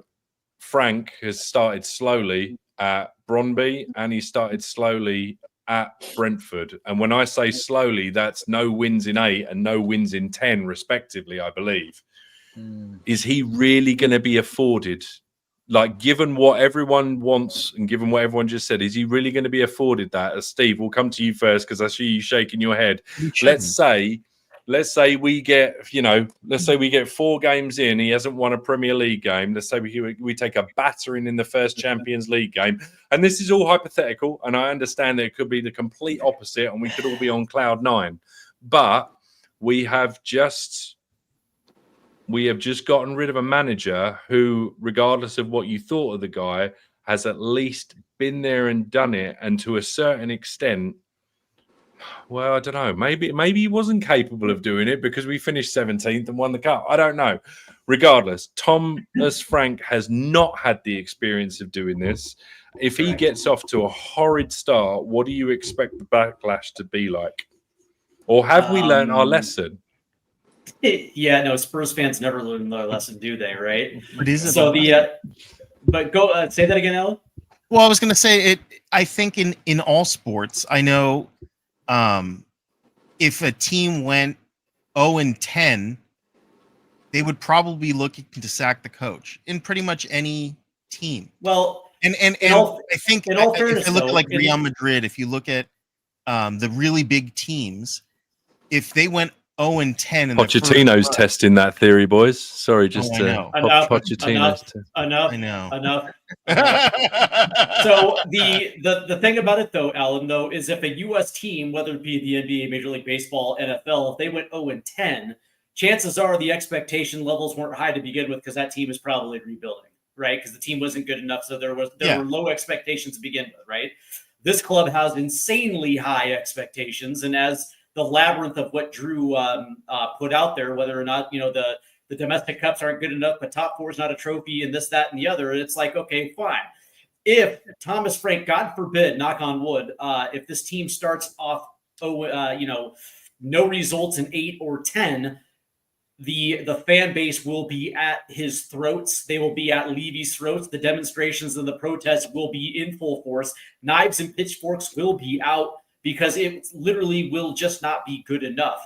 And I guarantee you, if things don't turn around, Thomas Frank will ultimately take the fall for it, because he was billed as being somebody that is going to be safe, somebody that's going to be stable, somebody that has the tendency to turn things around and build off the momentum of the Europa League trophy. So that being said, the comparison to U.S. sports isn't necessarily there, because the expectation levels are insanely high with Tottenham Hotspur.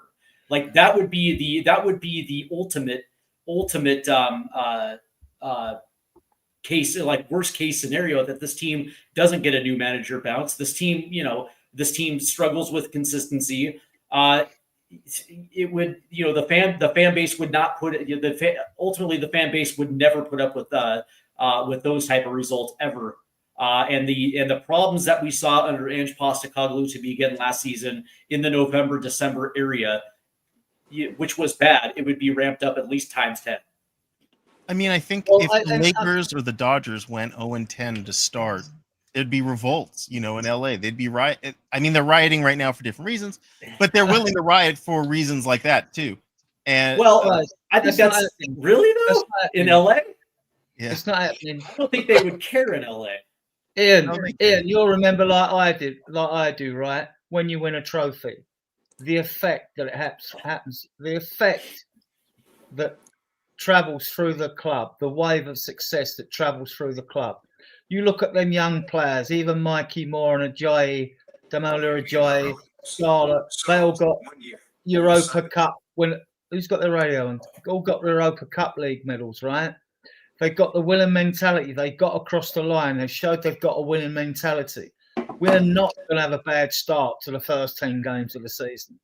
It won't happen. The players have got this belief now. And that's without, the confident boost of new players being added to the squad. There'll be a great belief flowing through that squad at the moment and confidence that they can win because they've proven to themselves they can. They've got the winning mentality, lost the Spursy tag. The club board might behave Spursy, but the players and the coach won't. I just don't see it. It's not all the players, though, is it, Adrian? Only half those players. I mean, I know, there are players that obviously feel like that, but the team in the league were shocking. But when you're saying those players are just gonna inherently just breathe in the wave. You see that team away at Bodo Glimt. You see that team away to like Frankfurt, right? That was our first 11. That wasn't the rest of the team. Hold on, but when I'm talking about spirit and team spirit, you see them play the subs on the bench leap up when the whistle went at full time. That shows when you've got spirit through the whole squad that they're playing for the manager, which they were, right? That shows it. It's in the squad. It's mark my words. I've seen this before. It's in the squad, and it goes on. I knew after 81 we were going to win again. I knew, you could see it. But I mean, I don't. I'm not. Well, I don't care. Just out of curiosity, right? Just out of curiosity, how high would Ange? Let's say the Europa League was pretty much nailed on anyway. How much higher in the league would Ange have had to have finished for his job to have been safe? Well, you look at last season. Oh, last season, 10th. We were 5th, right? We were 5th. Could have gone 3rd. Yep. With 26 points. No, but that's not the point I'm trying to make, Adrian. No, it's not the point I'm trying to make. The only point I'm making is the fact that we never dropped out of 5th. We got another 40 points, and he kept us 5th throughout the season. He kept us 5th. I mean, you could correct me in the chat if I'm wrong, but as far as I remember, he kept us 5th. With all the shit he had to part with last season, this season he had to part with even more, right? Miles more. But he still only battled on one front that first season, right? And I'm not done to. I get where you're coming from, but I'm talking about last season. What position would he have had to have finished for his job to have been safe? Because if we're talking 8th or 9th, and we're talking a difference, we finished on 38 points, and we're talking maybe 15, 20 points, or we're saying 10th would have saved his job. Mm-hmm. No, 5th.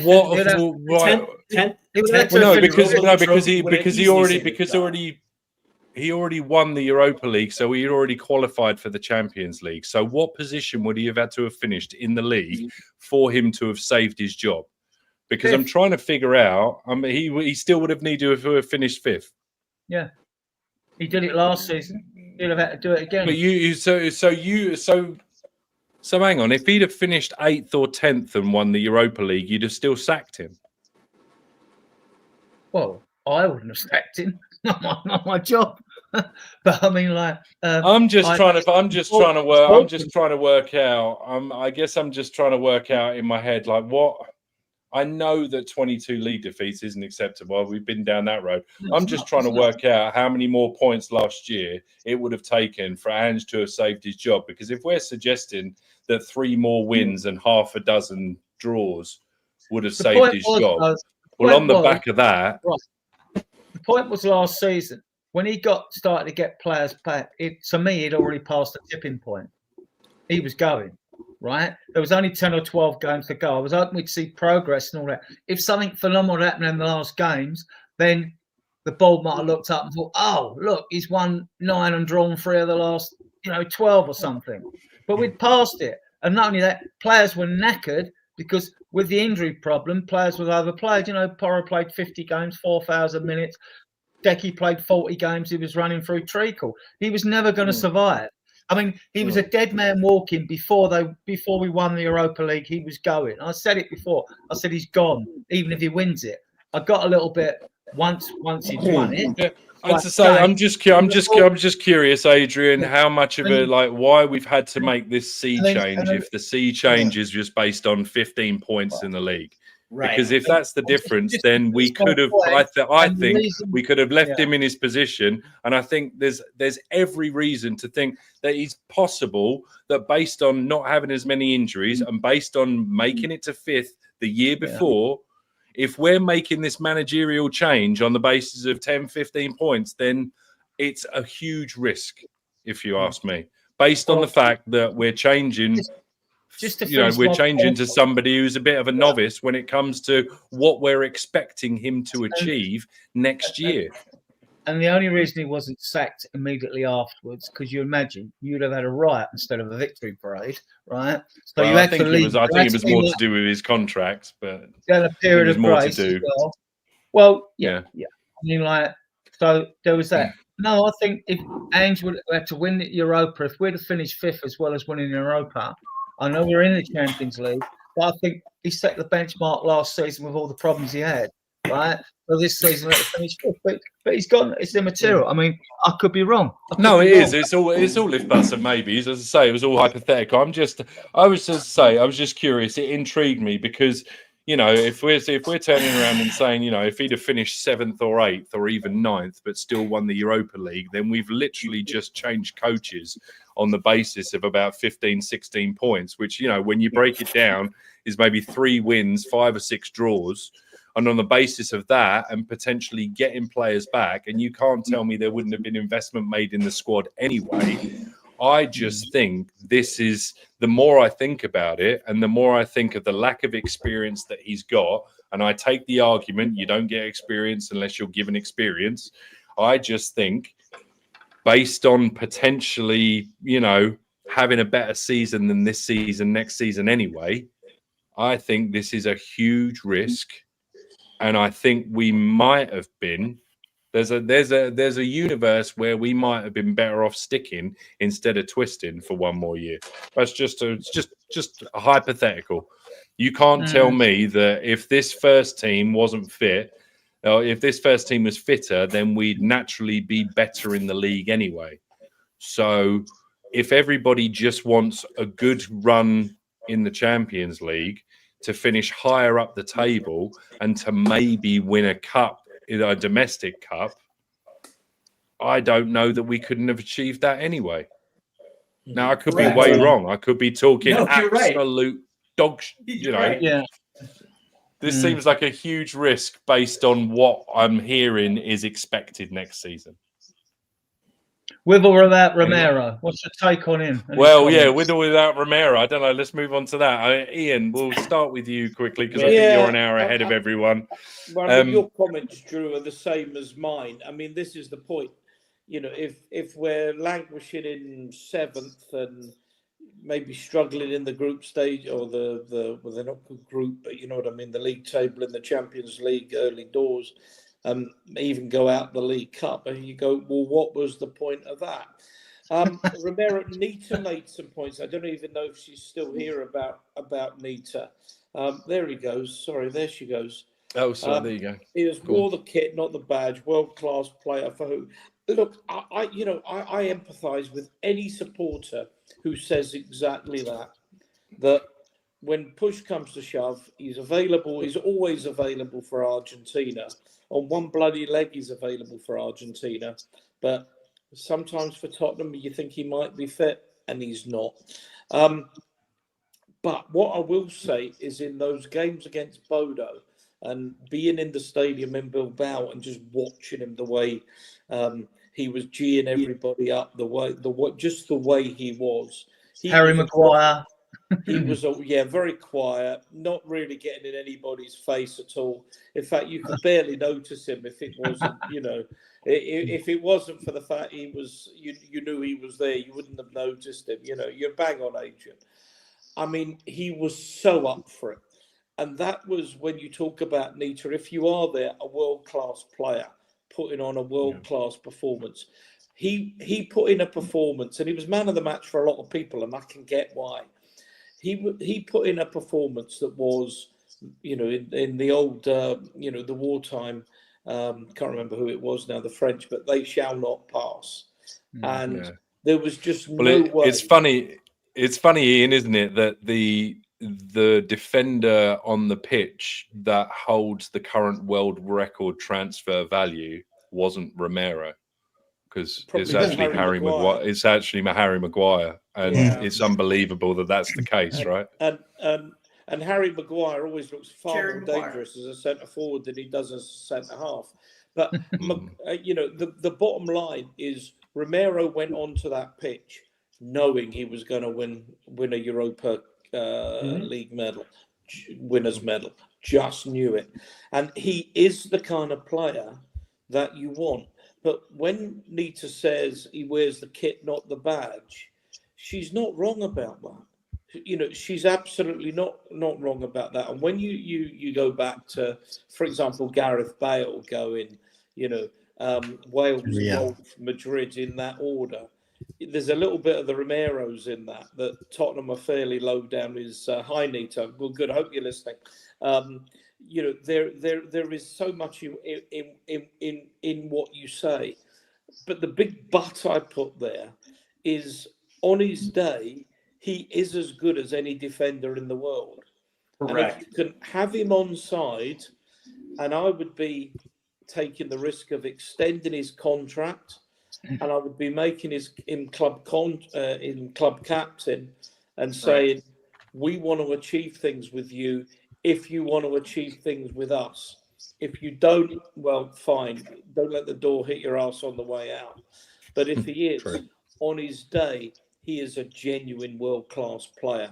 And as I say, being in the stadium, watching him closely on May the 21st, there was no way he was getting beat that night, and that's the kind of player you need in your team. Right. Are we doing Thomas Frank a disservice if already right out of the gate he comes in and then we sell? There's a potential that's he's got to try and win Romero over. Otherwise, we're selling Romero, and then probably I don't know if we're going to replace him because we've already got Danzo, so we'll do Danzo and then one of the kids, and then we fall into this trap again. Right, and it would be cynical. It would be a huge misstep for Tottenham to get rid of one of their best players at this point, knowing that with the expectations coming in. But again, one of the things that Tottenham has to stop doing is selling away their best players, and this has been something that has been a consistent over such a long stretch of time.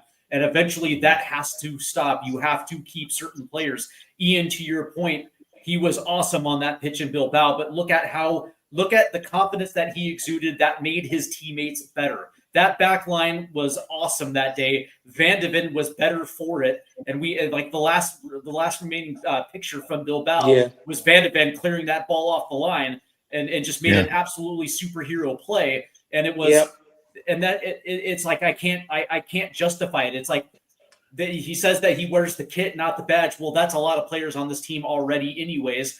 They're professionals. They're going to go about their jobs, but Tottenham has to keep their best players in place. If what you want to achieve is winning the league and winning trophies and having a golden age of Tottenham Hotspur football, you have to keep your best players in place. And Christian Romero right now is one of the best center backs in the world, regardless. Period, point blank, regardless. And he's under contract for 2 more years. You don't have to sell him now. If that is the case, you don't have to sell him. I wouldn't. Should he be the new club highest earner? Would everybody on here be on board with him getting a new contract, 5 years, 250 grand a week? I would. 100%. Yeah, I would. Yeah. And I don't agree with Ian with the badge pick on Nita. I respect your opinions. Obviously, I respect everyone's opinion.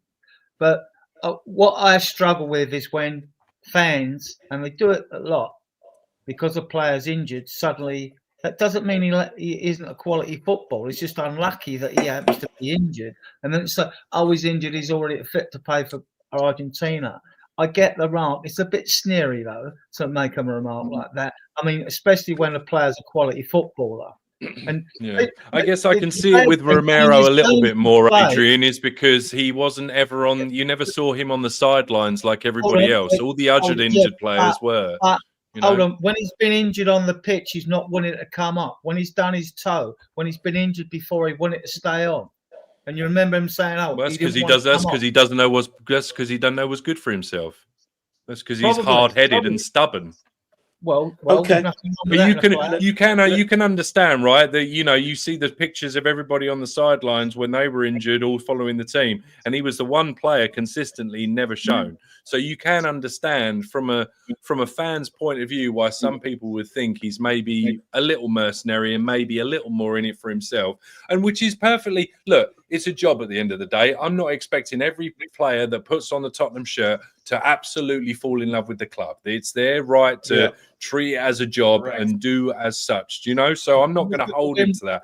But I'm just trying to, you can understand why fans, get a little bit wound up, right? The win ratio when he's in the team is higher. And Adrian and Steve. You are the manager of Tottenham Hotspur. It's a simple yes or no. And anyone in the chat who can answer this as well. You're the manager of Tottenham Hotspur. Yes or no?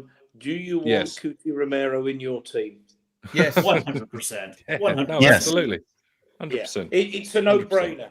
100%. If he's convincible to stay and commit, it is an absolute no-brainer. And it wasn't Steve, just adding to Steve, it wasn't just Bilbao. He was brilliant in Bodo and he was brilliant in Frankfurt. I like the way that South American players, maybe Spanish and Italian the same, are proud to play for their country.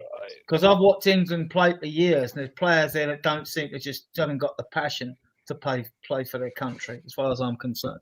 So, well, let's see what do we do? So let's touch on it. And Alan, we'll come to you because I've not heard from you yet. What do you think specifically about the fact that his Twitter/X comments came out right after we'd announced Thomas Frank and not a minute before, like everybody else's, and also the little mention in there of the obstacles that have been and always will be there? And wondered what he's referring to specifically. I think it's a dig at the board, and look, he gets, unless they bury their head in the sand, they have a better, narrower focus of what's going on behind the scenes. So they have all the tea, and Romero is probably very well versed. He's been with the club long enough to kind of feel the effects of the board and whatnot, and he's probably being loyal to Ange in a certain respect, which I respect. He stood by the manager that brought the team success, and I think he voiced what a lot of us feel in a lot of ways. The frustration towards the board, their lack of ambition or seemingly lack of ambition, their ignorance of the of recognition of talent, and just the direction that the club is going in. I think Romero is someone that's willing to. He's, how do I put it? He's willing to say things that other people aren't willing to say. I'm willing to rock the boat for a reaction. He's willing to rock the boat for a reaction, which we seen on the you see he did it to Maguire. He completely shook Harry Maguire in the final because he made it more about a physical. Maguire suddenly forgot how to be a defender and was all about just getting in Romero's face. And, it unsettled Maguire. And I think this hopefully will unsettle maybe the board in recognizing this is their public image. This is,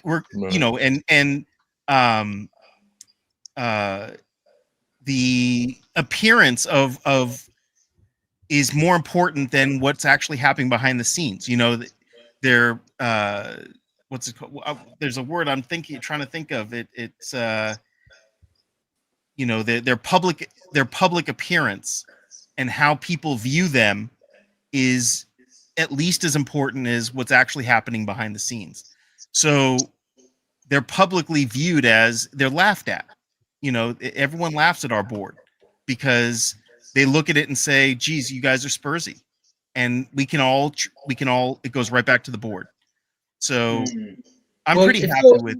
Yeah. If you're Romero, right? We've discussed this tonight amongst the. If you're Romero and you're looking at the squad and you're in it, you're thinking, he's won World Cups, he's won the Copa America, he's now won a Europa League Cup, right? But he's looking at this squad and he knows it's not good enough to win the Premier League or the Champions League. So if I'm Romero and I'm sitting down with Frank and having a chat, you know, I want to know who's coming in.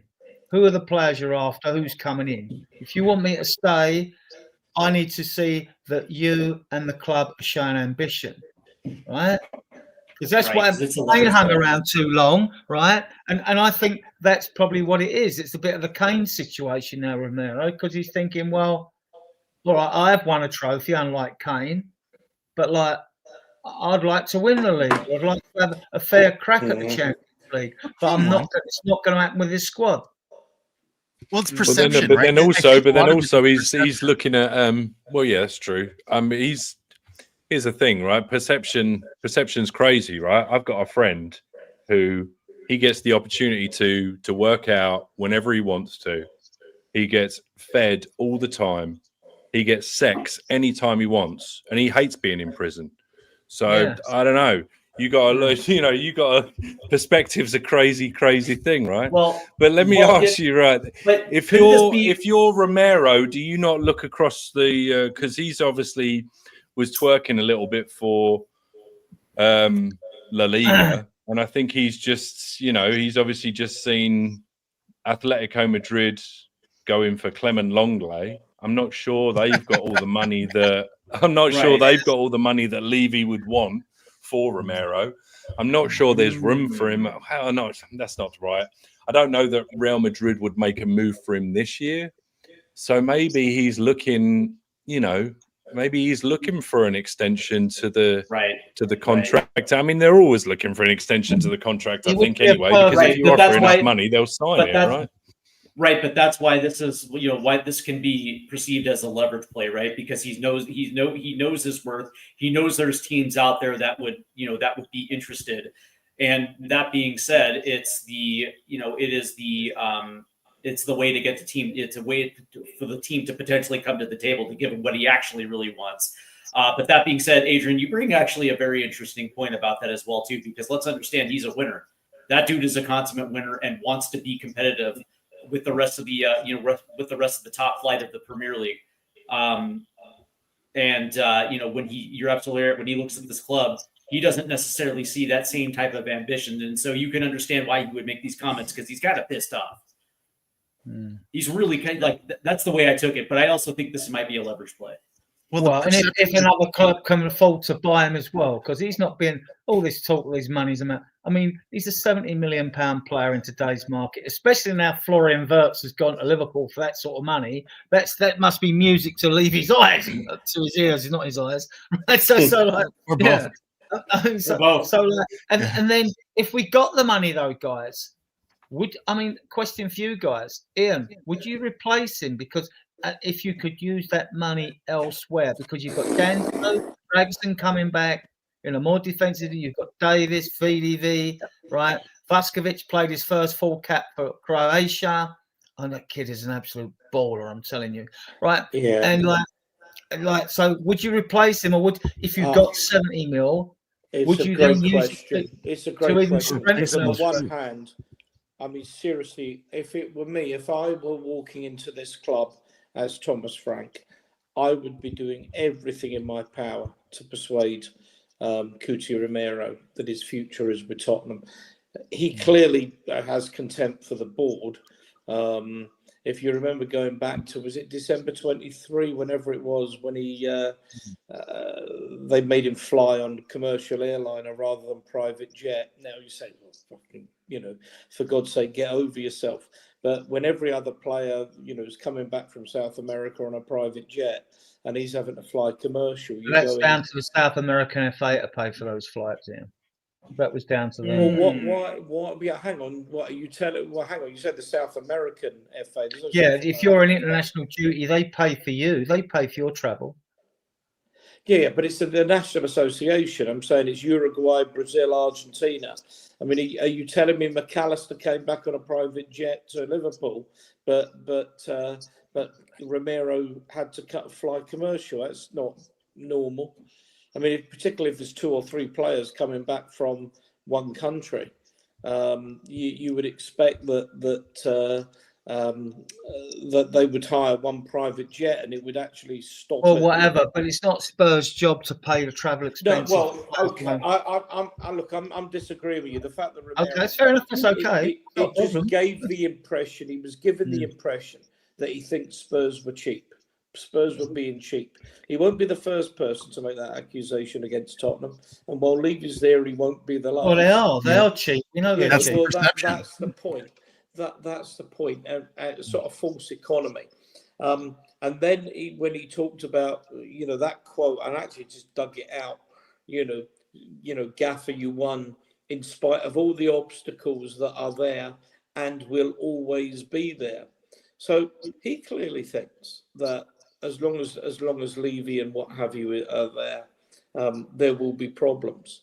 We are cheap. Yeah, Stady Kush, we are cheap. That's the bloody problem. One of the problems with the club. Now, this is where you go because it came up in some of the I don't know if it's some of the banners or whatever, but about Levy's leaving, maybe the guy's name's gone out of the board. Peter Charrington, who is Enoch's man on the board. He is Lewis's man on the board, and he's maybe looking to move, sell shares and move Levy on. There has been talk about that, and I think we have reached a point with Levy. I know that we're into another bloody show here, 2 hours on, but we possibly are in a position where the club will not progress unless it has different ownerships with different priorities. And I suspect that's what Romero was saying.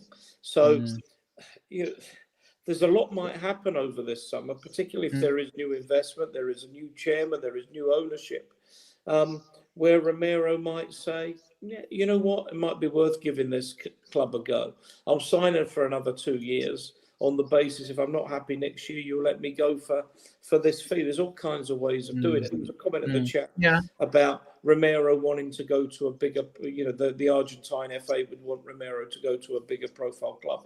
I would get that, but with the best will in the world, Atleti is not a bigger profile club than Tottenham. No way in the world is it a bigger profile club. I mean, it'd be a perfect replacement to Sergio Ramos at Real Madrid, but I mean, there aren't many teams out there that can afford him in. I mean, the transfer market in Europe is still going through a period of deflation.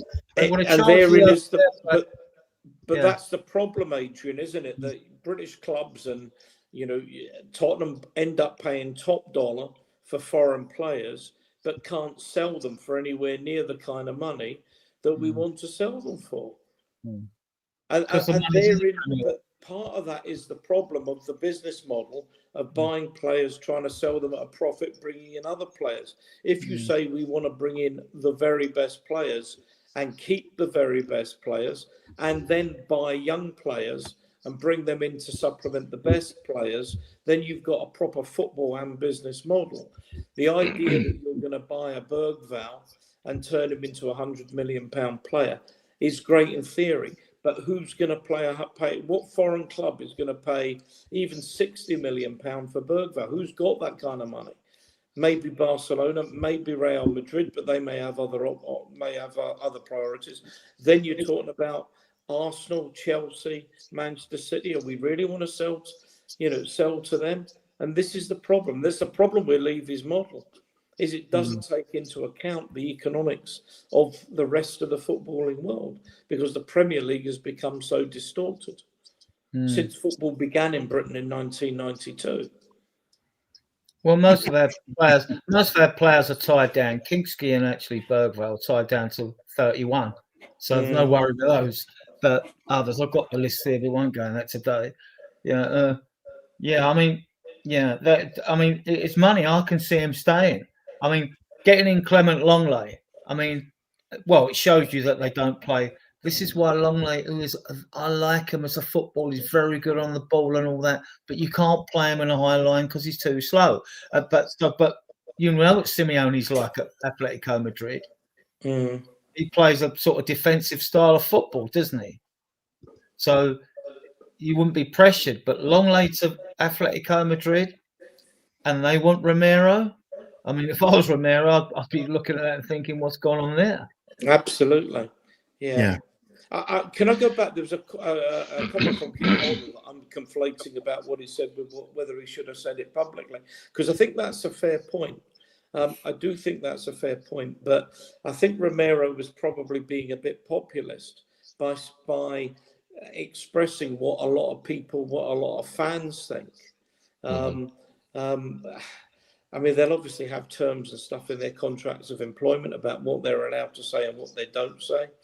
Well, that's why he was kind of a bit coy with it, right? But I think it's important that perhaps somebody comes out as let me go back a stage. You can bet your bottom dollar that all of the staff have got strict non-discussion, non-disclosure clauses in their contracts of employment, both during and after employment, that are permanent, as in at no point can you say anything. Does anybody not ever question why the number of people that leave the club say absolutely nothing? You almost hear nothing from disgruntled ex-employees because of what's in, they're fairly tightly worded contracts of employment. And no doubt Romero has got something like that in. And of course, the club can turn around and say, well, okay, go on, off you go. But I think that Romero is expressing the kind of frustration that we all feel, that Levy, for all his business genius, for everywhere he's got the club, and if you've been in that new stadium, I call it new. It's not that new, but it feels new. It's still quite a cathartic experience to go there and think this is ours. But it's of no use whatsoever unless it's delivering the kind of income and therefore the expenditure to bring in the best players to win the biggest trophies. Otherwise, it serves no purpose. May as well be back at the lane. Fair enough. Well, guys, we've been going for 2 hours and 12 minutes. There's 181 people watching across various platforms. I want to say a big shout out to everybody in the chat that's been just commenting, giving us some insight and helping to progress the conversation. Adrian, do you want to give one last plug for the show? We'll go around the panel one last time and just see what their hopes and dreams are for next year, and I think we'll call it a night. Our friend Steve has to be off in about 5 or 10 minutes. Right. So, Adrian, quick plug for Spurs Diehards TTID. Thanks for your support, guys, all your viewers on various platforms. Thanks for that. We really appreciate it. If you could give, the videos a like, subscribe to the channel. There's that little subscribe button in the bottom right-hand corner. Like I say, our shows go out Tuesdays, usually Fridays and Sundays. Sundays at 9 o'clock. Tuesdays when the season's in flow at 9 o'clock as well. And Fridays at 10 o'clock UK time to cater for our American, Canadian and Southern Hemisphere audiences, right? We have got a Facebook group of 14,500 because we're only a year old. We're a fledgling group, really. We're a year old. So for those of you who use Facebook, you're more than welcome to join Tottenham Diehards on Facebook. You'll find it easy. Tottenham Diehards TTID /Space Shield Army. I've got a XCOM group as well under my name. You can find me there. It's 3,200 in that. We've got a Facebook page. We've only got about 300 members on it. That's because the videos go out live on the page as well. And we've got a WhatsApp group, Spurs Diehards TTID WhatsApp group. Anyone is welcome to be included as long as you behave yourself in there. And all we need is for you to contact me, Drew, Tom when he's on, or Ian, and give him your phone number if you want, and then we can add you to the group. That's where we use that as like a sync to get guests to come on the show. Everyone's welcome on the show. You know, if you want to come on the show, message us, give us your phone numbers, right? You know, and we'll do that. Yeah. So with that, again, all I can say is like, thank you all for your support. It's appreciated. There is a Spurs Kings TV are an excellent podcast with Ash and Marlon. I mean, they're running a what do you call it? Really, it's more of a podcast group voting competition. Bit of fun, really. There's no like rewards for it. It's just fun. We've been nominated in 2 of those groups as I forget which ones they were. Best up, I think we're up and coming podcast and best newcomer as well. We are. So if you could hop over there. I mean, the link is in the chat somewhere. Drew, you got it again? Yeah, I think it's up there somewhere. Yeah, you'll find it, and by all means, vote for the other groups as well. We all help each other out in the Spurs community. So we'll put that up, and if you can bother to go on and give us that'll be appreciated. Yeah, and with that, it's like back to you. But you know, and thank you for your support. And Ian will be doing a show Monday at 9:00, so you'll find us there again. Sunday. Are we doing a show Sunday? Well, you normally do one, don't you? Yeah, we're doing a show Sunday. I'm just not doing it on Monday because I'm hosting a barbecue on Monday. I said Sunday. I thought you said Monday. Okay, I'll let you know. No, well, Monday would be interesting because actually Monday is the 16th, so the transfer window's open again. So we get to go and look at more clickbait. Right? Imagine me being online as we announce Wemo, Edsy, Gooey, all in the one transfer day. Imagine that. I'll probably see your 4 ugly faces again next Friday because Wednesday at 9:00 UK time, the fixtures for next season come out. So those of you in the chat. So there'll be lots to talk about on the Friday show, which Drew will be hosting, right? So you've got that as well. I've got plans for doing a big show in Europe and all that, but I've got all this stuff on banners, but we'll use that another time. Okay, back to you, Drew. That's all good. Steve. Yep. All right. Well, quickly, we'll round off. What are your hopes for next season? Do you think it's going to be a top half finish and a cup? And where can people find you across the weekend?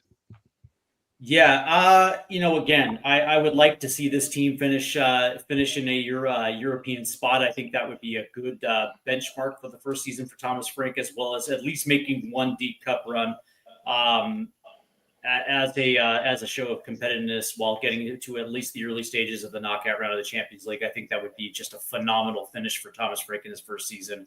But that being said, tomorrow morning on Stateside Footy, we have our Saturday morning Spurs conversation. And in the evening, it is Club World Cup action on Stateside Footy as we're going to start covering the Club World Cup. And there's also going to be Gold Cup competitions for the U.S. men's national team. Drew, don't throw shade on Poch right now. Now is not the time to throw shade on Poch as this team is gearing up for the 2026 World Cup. So we'll be covering both competitions. Always the red, white, and blue through and through. Go US, go Poch, Kulusevski till we die. It's not Pochassia, then. No, it's not Pochassia. Oh, no. Alan, how are you feeling next year? Same sort of question. What's going to do it for you in terms of league and cup? And where can people, what you got coming up on Team Tottenham Go? So, with Team Tottenham Go, I'm not even sure. I haven't had anything in a while, but I want to do stuff this summer, discussing kind of my thoughts about how this team went. How did I feel about Ange at the end? How did I feel about Sonny being captain again, if he is captain again? But as far as next season, I'm very excited about this upcoming season. First off, I'm very hopeful for the season. And I think for me, if we can get more than 10th, if we can get into a European spot somewhere, I'd be very happy. And sort of like what Steve said, if we can get through into the knockout stages, past those knockout rounds and get somewhere like that, I would be over the moon. And I think that would be very successful, regardless of how we do in the cups. Again, I feel like it with the cups would be a great opportunity to have our youth step up and try their best. And if we can make it into the later rounds on the backs of that, then I'm all for going gung-ho 100%, try to win the cup. I don't want to completely write them off, but I think the Champions League is the cash cow, as is the Premier League, and that's really where we need to focus. So I'm looking forward to it. I have nothing but good thoughts for Thomas Frank, and come on, you Spurs. You're mute. You gone mute. I've gone mute. Yeah, people wish I'd gone mute. Ian, final thoughts. What do you think? Where do you think we're going to land? Look, I love these guys to bits, Alan and Steve. But for years we've been trying to, lose the narrative that top four's a trophy, top four's good enough, and we're talking about progress being going up the league and maybe getting into the Europa League. I don't know. My eyes have seen the glory. My eyes have tasted the glory, and this is what bugs me. I know there's risks with Ange, but the bottom line is that man was a serial winner. Just look at his record, and it's no good saying, "Oh, it's in minor leagues." Australia, Japan, Scotland, and England, / Europe. He's won things. He does it every time. And we've decided to dump him for a mid-table manager who may turn out to be the greatest manager in the history of the game, who may not. So I'm not accepting mid-table or even upper mid-table as being acceptable. There has to be a cup. There has to be top 5. Otherwise, it's failure. Oh, wow. Adrian? I'm going to take a very conservative approach to this one. We're European champions. The quadruple is on, guys. The quad is on. Well, the quad is on, guys. The quad. Oh, well, hang on. We got this cup thing against Super Cup. PSV. Who's it? So what is it? No, this is Cinco. No, it'll be a Penta something. Super Cup. Oh, yeah. There's 5 of them up for grabs, boys and girls. Thank you very much. Thank you very much to the panel. Much appreciated. You can find Steve and Alan on their respective channels. I want to say thank you once again to Ian, co-host and co-founder of the channel, and Adrian. You want to say one more thing? Yeah, we're going to play you out with Ian's song, right? Because his song. Oh, mine. Okay. You like all right. Let it play. Hey, Spud, the quintuple. Spud knows. Well, thanks very much to all the panel. Thank you very much to everybody in the chat. Thank you especially to Peter Kagais, who gave out 10 in total gifted memberships earlier on. Apologies for not getting around to everybody's questions, but I think we did we blanket discussed a lot of things, so hopefully they've been questioned. Francophiles unite. And on that note, we'll say thank you very much. Very good. And we'll play you out with this one. Take care, everybody. See you next week. King Hodges Brilliant. Won the chat for the night. Brilliant. Just won it.